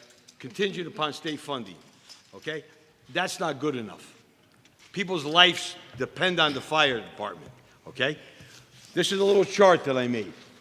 10 years ago, we had 105 volunteers, 105. Last month, we had 15, we're down to 11. We have 10 men on a shift. 10 years ago, 11 minutes, we had 40 firefighters show up on the scene. Fast forward today, we have 12. How safe do you feel? All that yellow is what we had 10 years ago. Now we only have that bottom row. We have no money. It's less than 400,000 for 4 firefighters. Less than 400,000. We're up $57 million in revenue. So where's that money? That's chart number 1. Let me show you chart number 2. This is our town, okay? The red represents I-91. The purple is Route 15. The brown is Route 10. We have the green, which represents Quinnipiac River. Total, if you take the mileage, the lane mileage from those 3 highways, it's a round trip to New York. That's how much we cover. And every time there's an incident on the highway, we have to dispatch a minimum of 2 pieces of fire apparatus, most of the times 3, to block the highway. That means there's no one left in headquarters. 0. You have that? 0. Okay? This is the railroad. We have approximately 15 miles of railroad. Plus, we have the railroad yard. Those beautiful silver containers you see in the railroad yard, they look pretty. They're full of liquid propane and chemicals, hazardous chemicals. And the little red socks that you see floating around in the air, they're not for helicopters to land. They're to show our firefighters which direction the wind is blowing for chemical leaks. Okay, that's what they do. That's what our firefighters do. 24/7, 7 days a week. We do not have enough firefighters now. We cover 18 gas stations in town. And they talk about the yard down here, the railroad yard, not much problem with railroad. In 10 years, they had 160 derailments, $9 billion in losses. I think that's a lot of losses. So there's some accident somewhere. We need more firefighters. We have 2 houses. One here, the main house, and here's Monowese. The other 2, one's here and one's here northeast. They are closed all day, ladies and gentlemen. They are closed. So if you have a fire or a medical emergency, there's no one there to answer. Okay? They're not there. They come on at night. We're losing volunteers, and that's a nationwide problem, not just North Haven. They're getting burnt out. Our firefighters, 10 on a shift, they're getting burned out. Some of them are working 3 overtime shifts a week to keep up the pace. It's not fair. It's not fair to them. It's not fair to you, the taxpayer. It's dangerous. It's dangerous. And not just, again, for you people. It's dangerous for my firefighters because they're getting fatigued. They're overworked. They're overworked. They're getting fatigued. It's not good. That's why we have a chief. If, no disrespect, if the board feels they can run the fire department better than the chief, then they should take over the fire department. He needs 4 firefighters, a minimum. That will give us a minimum of 1 extra firefighter per shift, if that's what he thinks works better, or it'll give us 1 extra piece of apparatus every 4 days with a contingency of 4 firefighters on it, or it'll give us 2 rescues every other day, 1 every other day to add to the force with 2 firefighters on it. And just for the record, we go out, NFPA says 4 firefighters per unit. We go out with 3. We're understaffed right now. We're understaffed.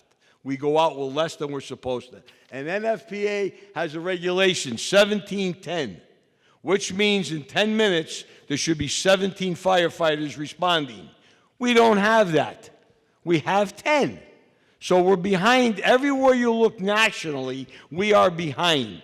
We need to put a minimum of 4 firefighters on for $400,000. We're gambling people's lives, not to mention our firefighters' lives. $400,000. It's not a big number. We found $400,000 last week when we were redoing Town Hall. It was an $800,000 budget.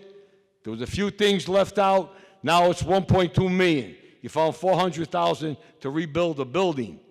We need that's help. We need firefighters, and we need them now. And I support the Board of Ed 1,000%, and I hope they come out and support our firefighters 1,000%.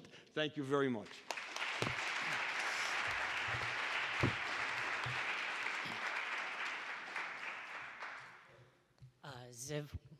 Ziv Quinzel, Potter Road. Tonight, what I heard from this board was that they do not care about our lives and they do not care about our children. The way you voted tonight shows me that you don't care about the future of North Haven or the safety of North Haven, and I am disappointed in all of you. You were elected into these positions to represent us, and that is not what I saw tonight. From what you have heard from everyone who has spoken from before me and what you will hear from everyone who speaks after me, is you are not representing what we want or need in North Haven. I am disappointed and I am upset because that means that our children's lives, our firefighters' lives, and our children's education is suffering because you guys did not agree to let us vote the way we were supposed to in a democratic-run town. This is a democracy, not a republic. This was a Republican budget through and through, and not once did you take into account anything that Mike Callahan said tonight. It was disrespectful. Thank you.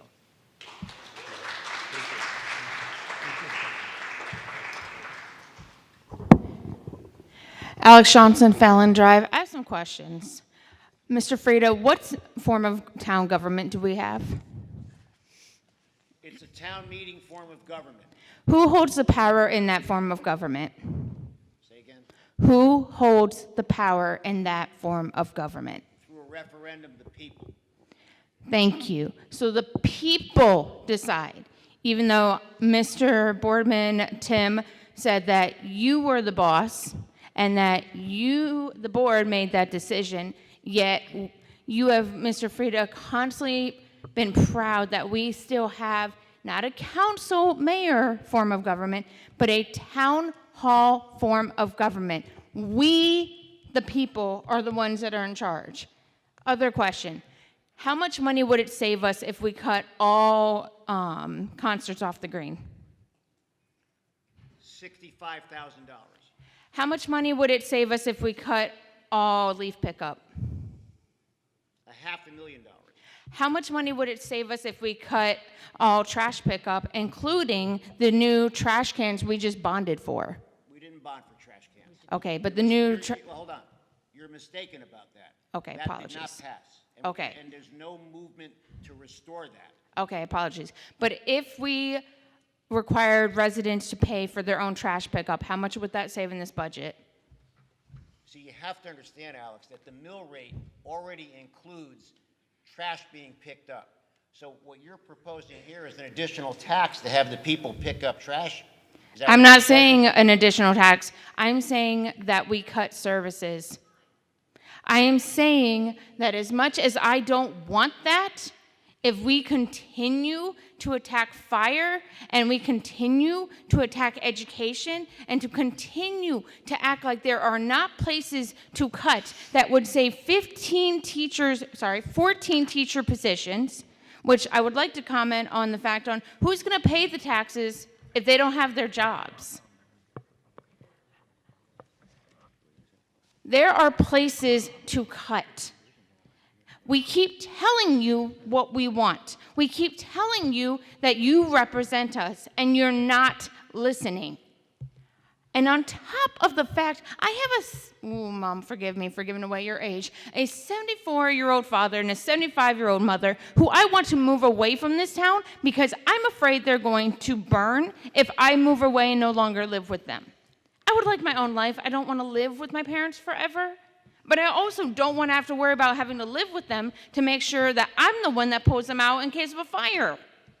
These people are telling you what they want, and you're still choosing otherwise. Listen. Your job is not to choose. Your job is to listen. It is a very basic skill that all of these teachers teach every day, and maybe that is proof that we need more because then we would be listening better. It is not a hard thing to do. And I would like to remind, yes, I may be a Democrat, but for all the Republicans in town that support fire and support education, remember this meeting when elections come around because maybe it's time that some people come off the board because they're not listening. They're not. Enough is enough. And also, I have a final question. When was the last time after a meeting such as this, when we went into what you call the process, these next two meetings, has the budget ever changed? Alex, I think you were here and realized that we just, in effect, restored $2 million to the Board of Ed budget. I'd also like to point out that the Board of Ed has 30 additional full-time employees if you compare their current employment today to 2 years ago. So there are some cuts that would probably happen given what we just heard and what happened here. But net, the Board of Ed is going to be up 20, 23 positions over a 2-year period. And we have more students coming About 50. every year. Yeah, no, actually, that's not true. If you look back over the last 10 years, the student population in this town does go up and does go down. Some years is up, some years is down. In relation to 2 years ago, the student population is up about 60 students. But my question still stands. In these next coming meetings that you say are part of the process, when was the last time that the comments resulted in a change of the budget proposal? I don't know that I can answer that, but I would say that generally speaking, it doesn't go up if that's what you're asking me. Thank you. That is my point. That is what everyone is trying to tell you here. You say it's part of the process. You say we can come and speak at the next two meetings, but all of us feel like it's fruitless because it never changes. I think one of the things that we have to keep in mind is that we've had great turnouts for these meetings. Don't get me wrong, I had a guess, but maybe 200 people at least last week, right? There's 100, 150 here maybe. There's 18,000 voters in town, Alex. And believe me, this board listens to people when they come up, and the members of the public come up very passionately in regards to the Board of Ed. But I can tell you what, it's not lost on the 6 people here, or Lori Jean, who unfortunately is not able to make it this evening, that seniors don't come out to meetings like this, not in the numbers that parents do. And we're parents too. My kids went to the school system here. There's teachers in my family too. But let So them I come understand, vote. okay? But our job is to balance the needs of the entire town. And we can have a disagreement, and we do, by the way, because a lot of people have come up saying that we should restore 11%. I don't believe that. Obviously, I believe in 6.35 because I just voted for it. So that's just the natural give and take of a process like this. You asked if this is a democracy, okay? You asked what Mike's role is. It is a town meeting form of government, but he is still the executive of this town, okay? And this town runs on boards and commissions just like a lot of other towns with the exact same form of government do, and it's that way for a reason. But my point again is, if the seniors want things, if people want things, and they are all out here telling you they want these things, then let them vote and make that decision. Let the seniors come out and vote no. Let people who are Board of Ed come out and vote yes. It is the vote that matters, and I don't mean They this, are and gonna it's vote. going to They're come gonna off vote. very Brentley, and I don't mean it in a disrespectful manner, but it is not your opinion. It is the people's opinion in this room that should make that decision. I think everyone's opinion counts, Alex, okay? But the process that the town charter puts together is the one that you're engaging in right now. And as I mentioned earlier, our job is to weigh all the merits of everyone's increase and come to some understanding, which we just did, and then let the voters vote on that. And sometimes, as you know, including the last couple of years, the voters say no. But I also am hearing everyone behind me agreeing with me, saying that we should be allowed to vote. Either way, let us vote. We elected you. We are asking you to represent us What you're and to let basically us saying vote. is there's no role to this board, and that all we should do is put on a piece of paper and vote whatever the town departments come up with. And that's not the role of this board. I am saying that when you have this much support coming out to tell you that they want fire, that they want education, and it is shown over and over again, but then you are also concerned about the other opinion otherwise, then to listen to what is being said and being listened to what the louder voice in the opinion is, but to also allow those who might feel otherwise to vote it down. I hear you. We have a disagreement. If you wouldn't mind, there's some other people who would like to speak. That's fine.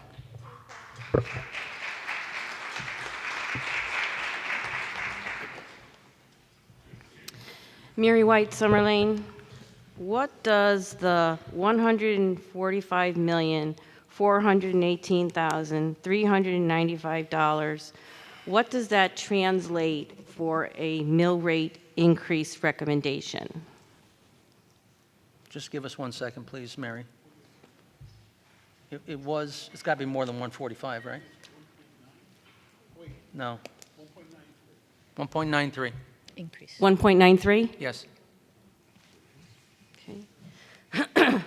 4 years, no new firefighters. How can this board say you support public safety and the fire department and not fund any additional firefighters now for the 4th year?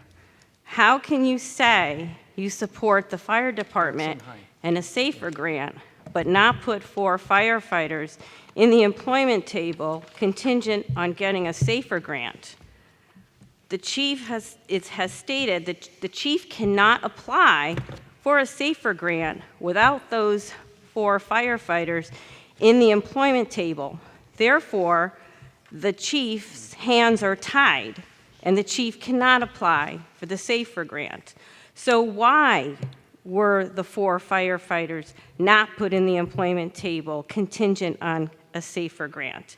So the reasons I heard were, we don't know the phase-in process percentage. We don't know if it's 33 1/3 over 3 years, We don't know if it's 25% over 4 years. So you do know it's one or the other.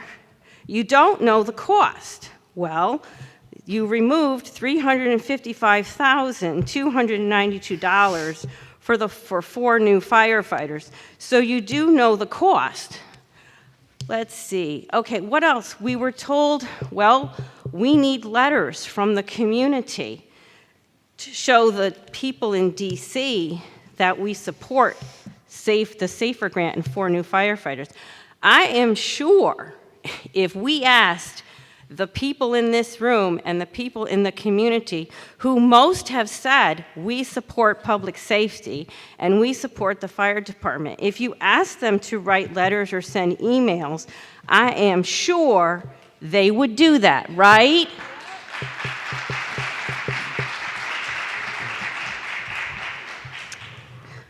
Okay, and so obviously I am extremely disappointed that we are not adding any new firefighters in the budget, and we have the total budget again, $145,418,395, and we can't find $355,292, the cost of 4 new firefighters.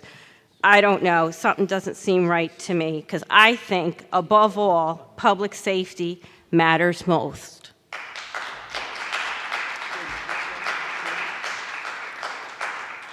Just 1 second, please, ma'am. Mary, I aired a moment ago, the projected increase in mill rate is 1.62 mils. I'm sorry, I didn't hear that. I said I aired a moment ago when I gave you the estimated increase in mill rate. The estimated increase in mill rate is 1.62 mils. 1.62 mils? Yes, thank you. Okay, thank you. Hello, Alice Gabriel, Renee Lane. I actually did sort of the same thing last year, so I'm just going to read the same comment that I made last year. I attend North Haven High School, and my brother attends North Haven Middle School, so I'm one of the people who will be affected if the budget does not pass. I know some of the teachers that could lose their jobs, and that is why it is my opinion that to not approve this budget would be depriving this town's kids a good education. Also, I know what some of the programs can do for kids, and I know how good some of the teachers are, and I do not think that it is fair to get rid of opportunities for people like me who are affected by this budget. Thank you.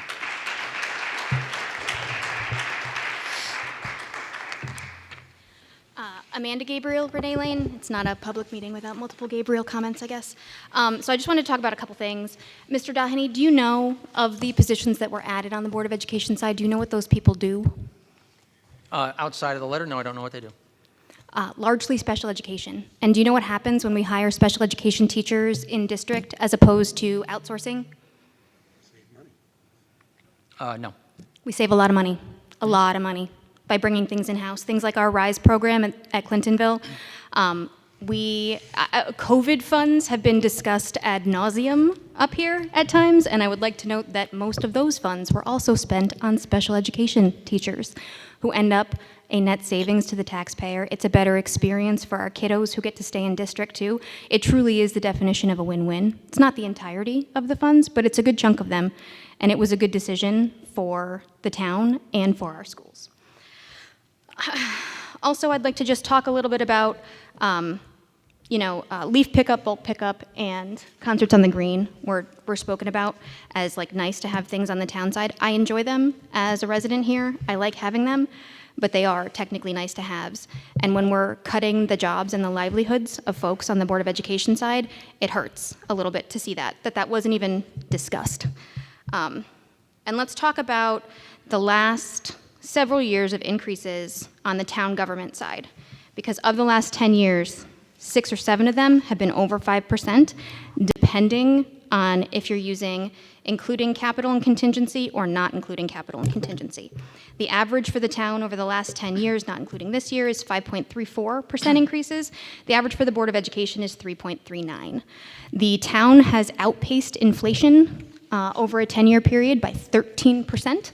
The Board of Education has underpaced inflation by about 1.5% over 10 years. So I understand that you have a tough job. I've got a tough job too. It's not fun when people come out in large numbers and give you opinions that you may or may not agree with. I've been on the receiving end of it many times, but I am really disappointed that 4 people made a decision tonight for an entire town.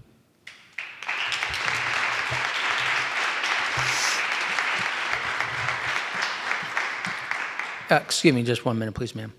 I'll just point out what Mike has pointed out many, many times in the past, that not disputing Amanda's numbers, I haven't confirmed them, but Mike has said many, many times that when we compare the 2 budgets, you have to remember that the building we're sitting in, the middle school, which was what, $70 million, something like that? That's all sitting on the town side. So the cost of those buildings and the debt service that we've incurred to build these facilities sits on the town side. Yes, we've built fire departments, we've built police departments, and they are also on the town side. But those buildings are in the town side budget. Every town in Connecticut has the same process for financing their debt service, so we are not unique in this. We have about 60% of our debt service towards the Board of Education, about 40% towards the town. That's actually lower than most of the districts in our district reference group, which have about 80% of their debt service being served for the school district and not the town. So just so we know, I get it, that is true, very true, but the Board of Ed is not allowed to take out a mortgage, and the town is. My point, obviously, Amanda, is that it distorts those percents that you gave us earlier. It doesn't actually distort the percentages because there is also townside growth in there. So we can look at it that way. Another common percentage that we look at is the proportion of total funding that towns spend on their boards of education. And North Haven is in the bottom 15 percentile. Every year.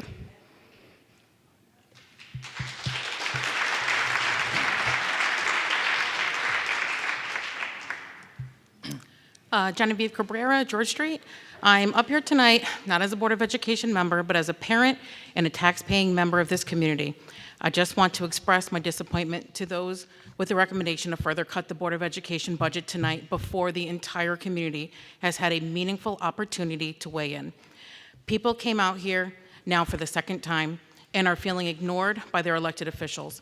People got sitters, took time out of their day to write letters, and I feel that they should have had time to make public comment again ahead of any of these major decisions. I also believe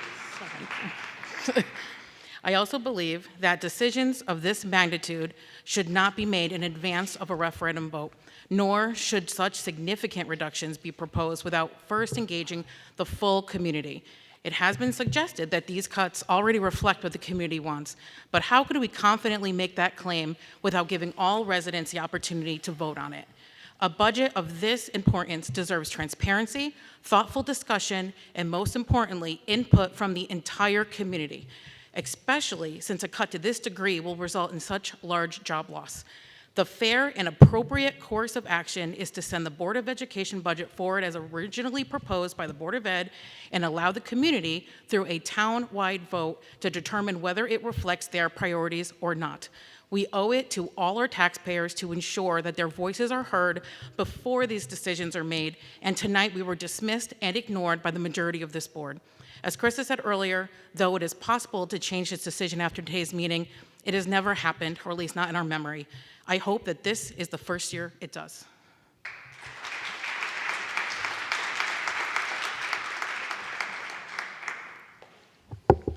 Good evening, Mr. Chairman. Sally Buemi, 5 Blossom Drive. I served on the Board of Finance for 4 years. Many years ago, these same issues were then as they are now. And I served 12 years on the Board of Selectmen. I heard Mr. Frieda say countless times, very accurately, it is the purpose of the Board of Finance to weigh in and determine the difference between what the town wants and what it can afford. And that is why our town charter sets up a Board of Finance to represent all of the town, not any specific interest group, but the entire town, to decide what is in the best interest of that entire town. And that is the Board of Finance's duty. We can never just present department head budget requests in a referendum. That is not an effective process as spelled out in our charter.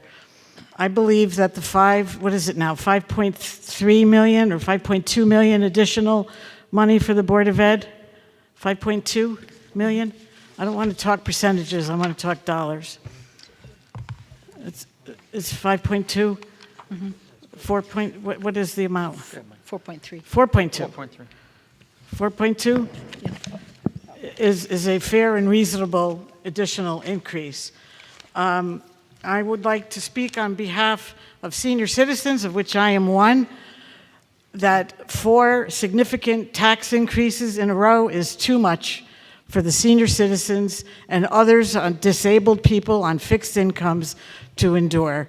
I went door to door in the last campaign and to maybe 3,000 houses, and I heard, and perhaps other candidates have heard when they went door to door, that people were really struggling from that last tax increase. Mr. Hallahan wondered. He said, well, there's only pro-education forces here tonight. That's because this budget hasn't been publicized in the newspapers at all yet. Only the education advocates have been receiving countless social media demands that they show up and speak on behalf of education. And I appreciate that you're all here. You're here because you care, and that's a great thing. But you know what's going on with the Board of Ed budget. Wait until the rest of the town, the other 18,000 people, find out that this is going to be another mill rate increase, a significant one at that, at 1.62. I can remember when a third of a mill was considered a large mill rate increase, and I'm sure some of you on this board know that. So the town doesn't, the vast majority of people don't know yet what is going on with this budget. And I could tell you for sure, during the 12 years that I served on the Board of Selectmen, that the budget did change, and I will check my records. I have a room full of records that the budget did change from the April public hearing to the budget town meeting at least twice. And it was primarily because of newfound updated information on revenue sources. But changes have been made and can be made, and the process is built so that they can be made. And I just want to give the history, the last 6 years of the Board of Ed budget. They get an increase every year. I would never advocate to flat fund the Board of Education. The town of Shelton is considering doing that right now. No, the Board of Ed needs new money, more money every year. There's no question about it. During the 12 years on the Board of Selectmen, the Board of Ed budget when I started was $44 million. When I left, it was $68 million. That is a 50% increase in the Board of Education. The enrollment when I started on the Board of Selectmen 12 years ago was 3,635. It is now, about 3,100. But every year, the Board of Ed needs more money. There's no question about it. So let's look at the end results of the last 6 years. Every year, they say, this is bare bones. We can't spare another dollar. 1920 fiscal year, 2019-2020, an $856,000 surplus. 2020, and I have reports from the Board of Ed over in a pile over there, if anyone wants to see them. Board of Ed reports that document these surpluses. They don't call them surpluses, they call them unexpended funds, which they then put into a non-lapsing account, which is perfectly legal, perfectly fine. It's kind of like a savings account for them. They put that in there for future expenses that they spend at their will. So, okay, 1920 fiscal year, $856,000 surplus. 2021 fiscal year, $1,007,355,000 underexpended, also known as a surplus. 21-22, $695,915,000 underexpended according to their reports. 22-23, $441,035 underexpended, surplus. 23-24 fiscal year, $316,629 underexpended, what I call a surplus. And this is the most interesting one of all, the last completed fiscal year, which is 24-25. Our current year isn't completed yet. That will be done on June 30th. But the last completed fiscal year of 24-25, they had a surplus. They were able to put $291,263, according to their reports, into their non-lapsing fund. And the reason why 24-25 is so critical is because that was the year that the budget was defeated at referendum in 2024. And as a result of that defeat, the Board of Finance cut $950,000 from their budget. They still got an increase of about $2.3 million, but as a result of the defeated budget, everybody went ballistic when the Board of Finance took $950,000 from their budget. And I repeat, they had a $291,263 unexpended surplus that they put into their savings account, otherwise known as the non-lapsing account, which is a good thing because they need that there for capital improvements and other things that they need. So to say that everything is bare bones, bottom line, it's the year-end reports that I have over there with the Board of Ed insignia at the top saying all these surpluses proves that it's not always bare bones.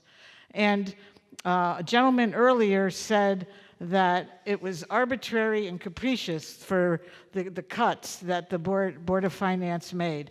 I believe that the outrageous 11.1% original initial request was equally outrageous and really clouded my overall impression of the Board of Ed from the very beginning of this particular budget process, that they had the nerve to start with such an outrageously high percentage. They would have done themselves a much better favor if they followed suit with other area towns that are asking for 5% and 6% requests and no more than that.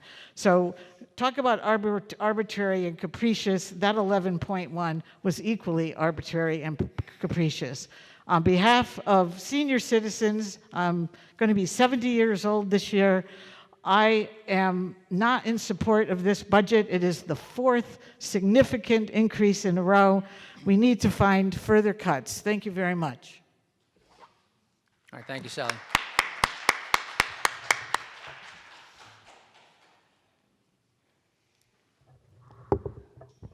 My name is Lucia Raffola. I live on Middletown Avenue, and I have 2 children at the high school. And I'm a taxpayer, and I am willing to pay whatever needs to be done to educate my children. When you speak about impact, you speak very globally. You're not looking at the actual effect of your choices. And these are choices that you're making. For example, when you choose to defund programs and you choose to get rid of funding, the superintendent has to make decisions. So he might have to eliminate middle school foreign language. That's one of the ideas that's on the table. By eliminating foreign language, you're denying high school students 4 years down the road to be able to take AP classes because they're going to enter high school having to take year 1 of whatever language they choose. That makes them less competitive with other towns in our area for scholarships, if business. Foreign languages are vital to our world economy. You talk about perhaps eliminating sports at the middle school.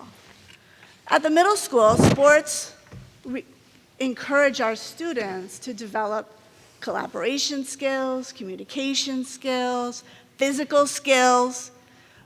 If this program's eliminated and you go to high school and that's your first experience with a team sport or an individual sport, you don't have the time to develop those skills because you only have 4 years. And if you're a family that might need a sports scholarship and your student doesn't have that time because you're starting to apply for colleges now, in your junior and senior years, you're left behind. Again, you're not competitive with the surrounding towns. When you eliminate programs by reducing staff, you put our students at risk because now we have to have bigger classrooms. And maybe that one teacher in that class can't reach all those kids because kids are coming to school with more and more problems. Who's addressing those? Again, our students are the ones that lose. You get rid of talented and gifted programs, those students won't have the experiences they need to become the next genius, the next inventor that might change the world and make it a better place. When you make these changes, the other thing you don't understand is our schools are rated on a point system that creates value to your diplomas. When we start losing programs, our diplomas are devalued. So you're going to have less choices and opportunities. And I know this because when I lived in Hamden, our high school program was a hot mess. And for a year, those diplomas that were awarded to those kids meant nothing. Not for their college opportunities, not for scholarships, nothing. So before you decide what you think parents need for their children, you need to let the parents vote and decide what we want for our children. I think that's only fair, and that's what democracy is. Thank you.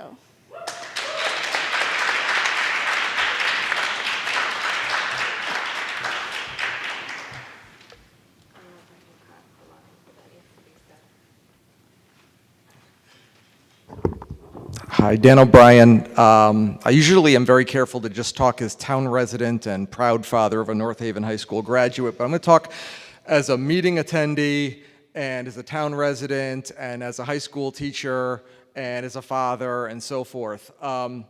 My kid, who means everything to me, had her life changed. The whole trajectory of her life was changed by middle school world language instruction.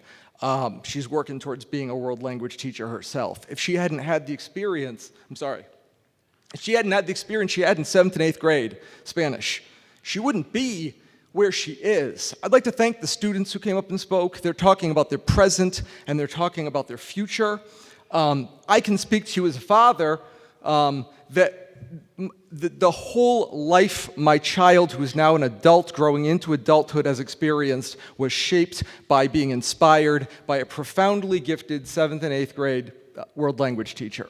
And so this budget, if it guts, let alone eradicates, the middle school world language program, will make sure that my child, as she is, as gifted and inspired as she is, will not exist.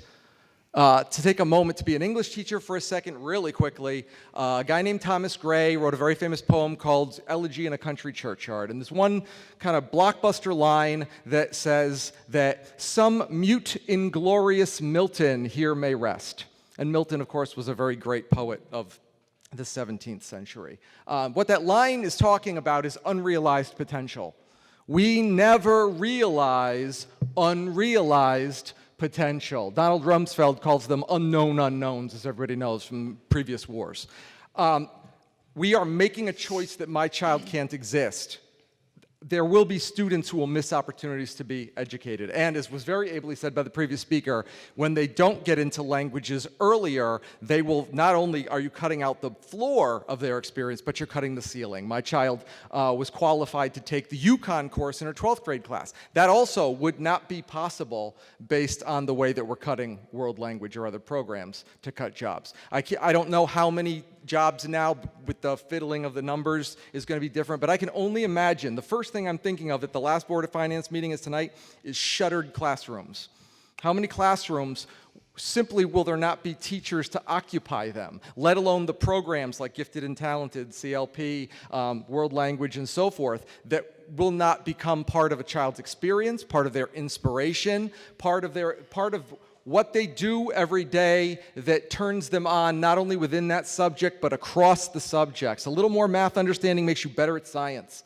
A little better understanding of history makes you better with literature, and vice versa. When we cut their experience abroad of curriculum, we are cutting out what they can possibly become. And the last thing that I'd like to point out, and I apologize in advance if this is a little bit contentious, but at the last meeting in the high school cafeteria, Chairman Doheny, in a heated moment about a fire truck, said, "We may need it. If we need it, put it in the budget so the people in this room and the townspeople can vote for it." And by cutting the 9.95, you have kept the people of this town from being able to do the thing that you said that they should be able to do in a town meeting form of government. And I'm very disappointed, and I'm proud of my kid, and I'm really worried for the other parents in here who have children who will never know what they missed. Thank you.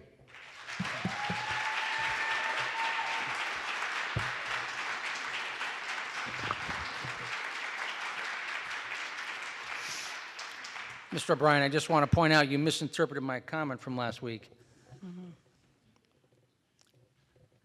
The Board of Ed put everything in their budget. Yes, we just made cuts, but it was all there for everyone to see. My comment last week with respect to the fire department was they didn't put the 2 engines in the budget. So the residents of the town, when they voted in the budget last year, didn't know that we already had ordered 2 engines that were going to cost over $3 million. That's just simple transparency. So that's the difference between, I think, what you just said and my point last week.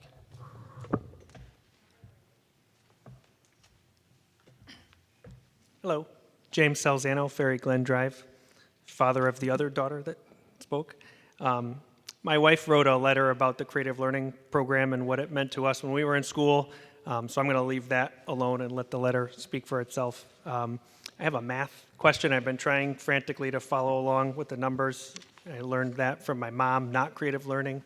Mrs. Barrett, you had said, I appreciate that you gave the increase in taxes for a typical North Haven household. I just wanted to clarify and understand the $56 a month that you mentioned as an increase for Social Security based on the current percentage. Is that the average? The average. Is that average for a typical North Haven resident, or is that national? No, national. National. And is that per person or per household? It is the average per person. Got it. Thank you. Sure. Have a good evening. Of course. Hi. I apologize. I'm a little under the weather. So, Michelle Guglielmo, 26 Curtis Court.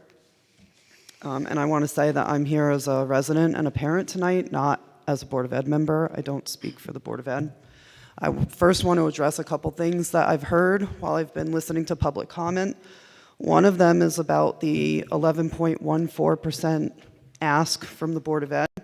And while I think that is an extreme number as an educator myself, that's not a typical ask.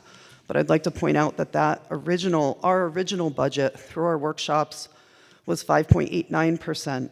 And at the last minute, we were given news that the actuaries told us we had to increase due to our depleted medical reserves. And that's the only reason that that number went up to 11.14%. And if anyone had come to the Board of Ed budget workshops, you would have heard all of the Board of Ed members talking about, what are we supposed to do with this? You know, this is extreme. And we go back and forth as a board about, we need to ask for what we need. And we knew in that moment that that's what we needed. We had come with a fairly reasonable number, I thought, of 5.89%, which was then drastically increased because of this information we were given due to the insurance costs. I also wanted to speak to the comment about how we have more teachers than we did a few years ago, while enrollment has only gone up by 60 students. And I need to point out, as an educator myself, that our population and needs of our students have changed. So I understand that on just looking at numbers, it may seem like it's skewed. We do have more teachers, but the needs of the students that we're servicing are much higher than what they were in previous years. So it's justified. I also wanted to speak quickly about, somebody said Social Security goes up 2.8%, and that is higher than what teachers are getting for raises. So all at the same time while our medical costs are increasing drastically, wiping out any benefit that teachers see from lower than a 2.8% increase. So I truly do feel for everyone in this situation because we're all feeling it. Give me just a moment here. I was coming here tonight because I wanted to implore the Board of Finance to accept the recent Board of Ed budget that was submitted to you, which would have been, I believe, I heard people say 8.2. I thought it was 7.9 in that range. I know it's in that range somewhere. I know that we're trying to be as mindful as possible about the mill rate. I'm also a resident and a taxpayer. I have kids in our school system. I have a senior who's graduating this year, and I have a very hefty college bill coming up in the fall. So, I mean, I don't expect anyone to make the same decisions that I'm making. Like, by all means, people want to go on vacations, and, you know, I'm skipping my vacation. I'm teaching summer school for the first time in 8 years. So I'm making decisions for my own personal budget, and everyone has to make those personal decisions for themselves. I calculated the cost of what my tax increase would be if you came here tonight and did 7.98 for the Board of Ed and 5.3 for the town. And for me, it was a $25 per month increase. And yes, I'm struggling, but I'm okay with that. Like, I'm okay with that so that we can keep our programs in our schools and we can keep our teachers that we have. In fact, I say add the firefighters back and make my increase $27 a month, because I think that they should both be funded. And I think that the town people should have that choice. Put it forth and let them vote for it. I think that's all I have to say. I'm sorry. Thank you. Thank you.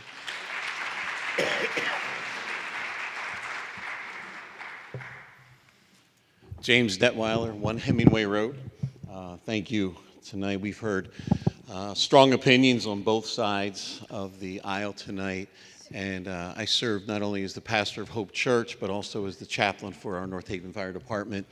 And I was checking while I was sitting back there. We have at least 13 churches in North Haven, which represents a very large contingency of our faith population here in North Haven. And I would just like to offer a scripture, if I may.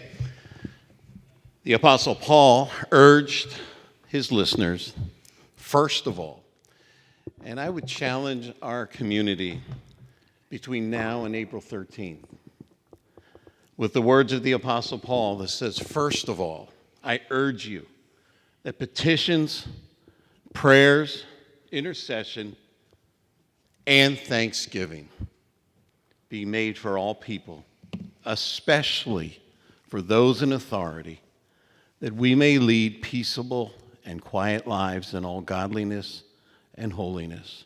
For this is good and pleases God. I would like to challenge our community on both sides of this issue, and there are very strong opinions. There are needs that need to be met. But as a faith leader, and I know I speak for many of my pastor friends in the community, that the thing we cherish the most is our unity in town. And we thank God for all of you, as well as you. And between now and April 13th, can we make it a commitment to pray at least 30 seconds a day? That God will bless our community leaders that we've elected with wisdom and understanding, and that at the end of the day, we would all walk out of here in unity and in love for one another. God bless you, and thank you. Thank you.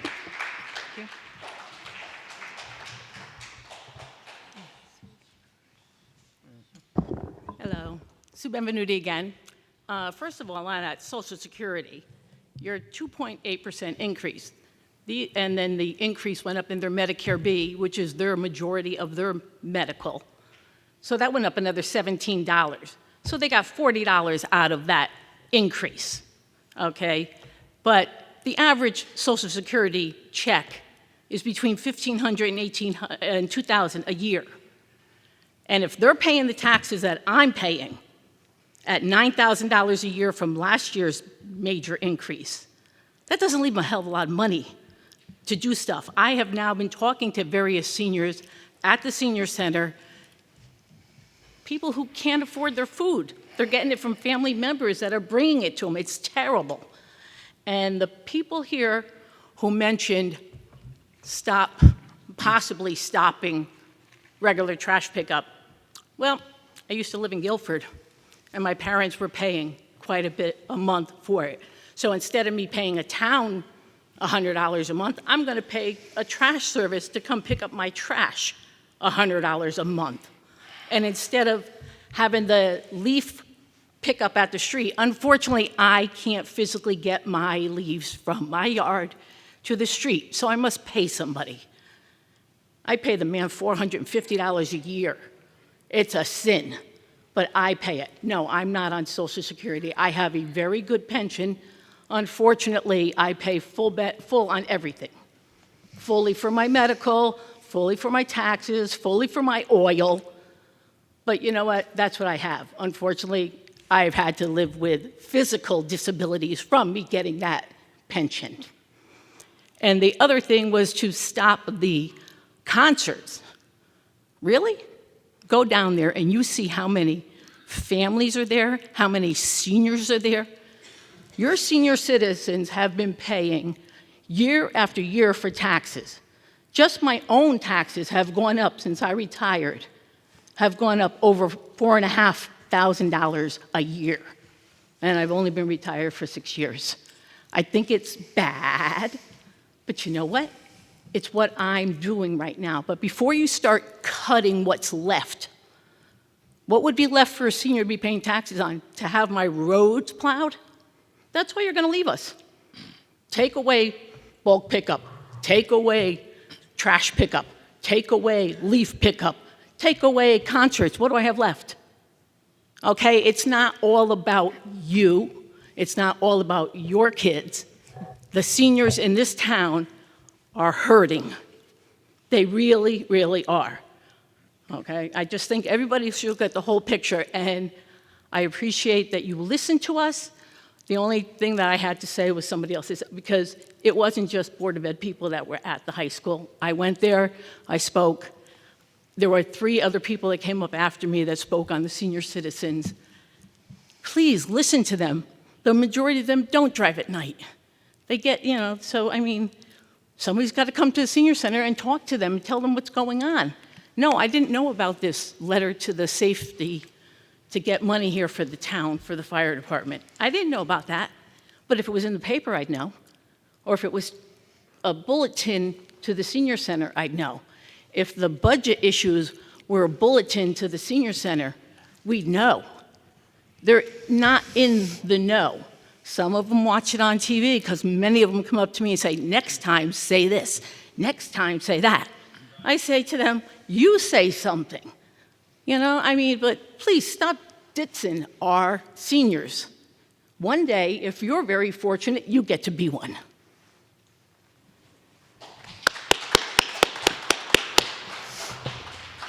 Lindsay Sir, Angel Place.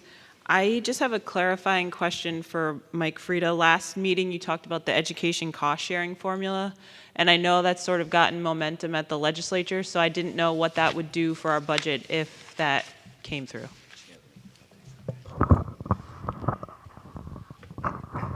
Yes, thank you for the question. I spent a lot of time on this at the state level, and there's a movement to increase it this year. And the formula is roughly $1,000 per student, but North Haven will not qualify for that if we get it, because there's a wealth component that most of the money will go to the distressed communities. And North Haven is not a distressed community in terms of how it's viewed. So what that means is that if we do get any money, I'm going to just project it may not be more than $200,000 or $250,000 a year. Thank you.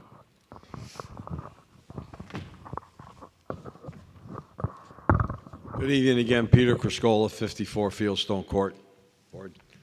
Folks, I just left out a couple of things before. We talked about the money for 4 firefighters. Just for the record, North Haven's fire department per capita is the smallest in the general area, okay? Population-wise, square mileage. And the other thing about money, we are the lowest paid Fire Department. Our firefighters come in at the lowest amount. If they cross over the line to go to Hamden, it's almost a $10,000 a year bump right off the bat. So we are the lowest. So don't think that we're making all this money. The firefighters are not. They put their life on the line every day, like I always said. My guys, women we have, go into buildings that people run out of. They go into burning buildings to save your life, okay? And now we have a new training facility that they train every day to become more proficient. So we have the best volunteers, the few that we have left, and we have the best professional firefighters, I think, anywhere. So please come out, write letters. It should not fall at the feet of the Board of Finance to decide whether we get more firefighters. We need them. We have to have them. It's a must. The town is growing every day. Look up and down the street. Look at all the new buildings that are going up. Universal Drive, now we have another new hotel. Go up Washington Avenue. You can't go anywhere without finding a new store or a new building. They're putting up new developments on the north end of town. They're putting up new developments on Clintonville Road, another 100 units maybe. You saw the new bridge unit that went up on Washington Avenue. We have 4 stories high now. So we cannot cover that. It's physically impossible to cover that. And I know we talked about that we're not going to put another piece of apparatus in the budget because the chief didn't put it in the his budget this year. He put it in a 5-year plan. Okay, maybe we could put it going forward and we could start when 2027, when our engine is supposed to come in. Maybe if we put it in this year's budget going forward, we could find the money to get that piece of apparatus. And just for the record, folks, Monday, I'm going to use a number, 1, 2, 3. Monday, engine 1, our main engine and headquarters, was out of service. So we went to engine 2. As we left to go on a call, engine 2 broke down. We went to engine 3. We have a rescue truck that was out of service for 2 days. We were using an engine to go out for paramedic calls, just so you know that. So it is a very, very dim picture. Trust me, we're on a slippery slope with safety. So please come out and protect our firefighters because they protect you. Like I always said, you go on a plane, the stewardess tells you, if you're going down, put on your mask first to help the person next to you. If you don't help our firefighters, they can't help you. Thank you again.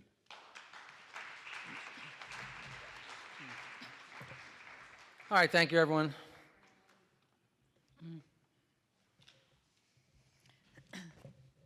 Tim, when Sally's done, I have some comments. Sally Buemi again, 5 Blossom Drive. I just, one minute, Mr. Chairman. I wanted to respond to something that Chairman Criscola said earlier. He was talking about the problems with our fire apparatus going to calls on the highways. And of course, we in North Haven have Route 15 and Route 40, and of course, 91. And I agree with him. That is just shockingly, that is a tremendous strain on our fire department. And he's right. We will have 2, maybe 3 of our apparatus going to an accident on the highway.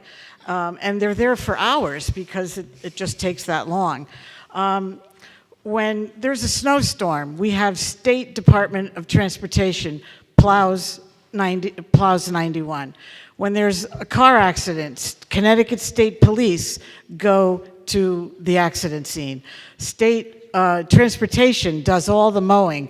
Why don't we have a state fire department and have state vehicles go there and block the traffic and save municipal apparatus from that tremendous strain? It adds terribly to our contemporaneous call problem. And we had, the past couple of years, 2 of our fire trucks were hit while they were blocking traffic for car accidents. And so, Mr. Frieda, I am your constituent, and I'm going to ask you, you always say you are president of the small cities and towns. You're president of Connecticut Conference of Municipalities. Please, you have all these meetings with the governor. I think it's time for you and our state legislators and the state legislators of every municipality that has interstate highways to advocate for a state fire department and relieve municipalities of this terrible responsibility of supplying fire trucks to accidents on interstate highways. I think that would help our fire department a lot. Thank you. Thank you, Nancy. Nope, that's Sally. Sorry, Sally. Nancy, please go ahead. Yeah, thank you. So I'd just like to make a few concluding comments. Oh, there's one more person. I'm terribly sorry. Please I apologize. Go ahead, sir. I can see you. I'll be very brief. James Salzano, Ferry Glen Drive. I went back and thought about what I had asked before about the Social Security increase, and I am very sensitive to the cost increases, but I just have to say, as someone who doesn't often come to these meetings, and I'm trying to follow along with all the numbers, and I understand this is a working meeting and it's not necessarily for the full public, but it's frustrating to try to follow along with the numbers and then not feel like I'm getting an apples to apples comparison. I understand it could be an $11 a month increase, but the way it was phrased, it's making me compare it to $56, and that's not what it is in North Haven.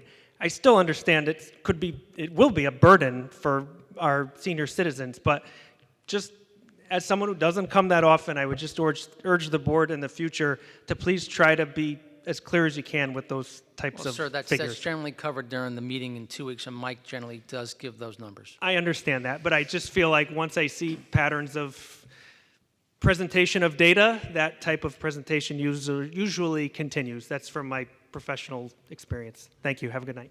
Yeah, I attempted to address exactly that issue at the March 18th meeting by having a handout so people could understand as I was walking them through lots and lots of numbers. So I absolutely appreciate what you're saying.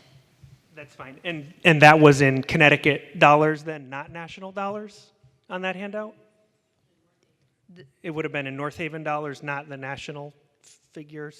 So the numbers that I was quoting were national numbers. Right. And So an average across the nation. I understand, but the taxes increase in the town you were giving were on a North Haven tax increase. So Yes. you need to Any either numbers give on it in like a taxes? national tax increase or a North Haven tax increase and a Social Security payment increase for a typical senior family living in North Haven. So if senior citizens are 1.5 senior citizens per house in North Haven and they get a certain amount of payment, that number would be helpful to do an actual comparison of the figures. That's Yeah, my again, opinion. that's only a portion of the population of our town Absolutely. that lives on fixed income. I understand, yes. Yes. I'm big on clarity and numbers and data. Thank you. I completely agree. Thank you. Okay, so just a couple of points that I'd like to make that I think are really important for people to understand. One of the consequences of the revaluation that took place last year was that the value of 1 mil has gone up really significantly. I mean, we all recognize the impact of the increased mill rate on our tax bills, but as we're trying to formulate a budget and we're trying to trim here and trim there, a few years ago, 1 mil was about $3 million. Currently, 1 mil is about $4.3 million.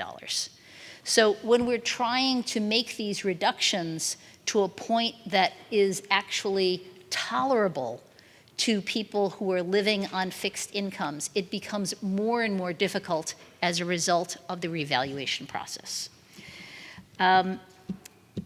Another point that I'd like to make is, again, you've heard a lot about some of the Board of Ed data in terms of their budget, but one point that I'd like to make is that the Board of Ed has, in the years since Mr. Stirk has become our superintendent, say the last 7 years, the Board of Ed has actually received every penny that they've requested with the exception of just 2 years. So 5 out of 7 years, they received every single penny that was requested. And as Ms. Buemi pointed out, in many of those years, they also concluded their fiscal year with a surplus. So I think that those are important pieces of information to keep in mind. As to many of the points that were made this evening, I also, as a parent of 3 children who went to North Haven schools, I absolutely appreciate the value of world language programs and the Creative Learning Program, Math League, all of those different things. But I must say that the Board of Education does not actually receive input from the public about how their $70 million budget should be spent. And this Board of Finance does not, in fact, make cuts to programs. I don't think that the Board of Education or the superintendent received any input on the termination of the integrated day program, or last year, the summer school program for the high school. So if, in fact, there need to be reductions to the Board of Ed budget, perhaps the public should weigh in on where you think some of those reductions should take place. And so if you have, if you value one program over another, then weigh in on that as well. But I think it's not necessarily accurate to say that we, the members of this board, cut programs. And one last point that I'd like to make is the members of this Board of Finance not only have to make the tough decisions about what to fund, but we are also responsible for finding ways to actually pay for those expenditures. So I'd like to make a recommendation to the Board of Ed based upon something that I simply stumbled across on North Haven Television, which provides recorded meetings online. And back in August of 2022, the then finance director, Howard Wardlow, pointed out that in 22-23, the Board of Education was facing a $600,000 shortfall. And so in order to minimize the shortfall in 22-23, the Board of Ed actually transferred $420,000 in 21-22 to bolster those reserves. In addition to that transfer, they also transferred $200,000 into capital projects funds. And despite those $620,000 transfers, they still managed to end that year with a very modest surplus. Now, I'm making this suggestion because this is exactly what we do on the town side, or at least did for many years, with our general fund transfers. We made a transfer from our general fund to bolster the town side of the budget, and that is exactly what I'm suggesting that the Board of Education does this year. If you get to the end of the year and you find that you have some extra money, perhaps that could be transferred into the medical and dental fund for the next year, for the reserves, in order to ensure that you have a basis to build upon in the next year. So, just a suggestion. Are you asking me to take money out of the capital for this year to fund something? I'm trying to understand. I'm asking that you do exactly what you did in August, or actually in the end of 21-22. All right, if I could, let's Exactly the same thing. let's just stick with the budget for the next year, which is what we're here to discuss, okay? Right. But currently, the Board of Education budget is on track. It's on track. It's at the end of February, it was at about 68%, even with $6 million in encumbrances. Okay. Well, why don't let's see where the Board of Ed lands before we make suggestions on what they might do. All right, appreciate everyone coming out. I know it's been a long night. The board is listening. We appreciate your input, and thank you so much. Motion to adjourn, please. Make the motion. Second. We have a first, we have a second. All in favor? Aye. Aye. Thank you. The preceding program is brought to you in part through a grant from the town of North Haven.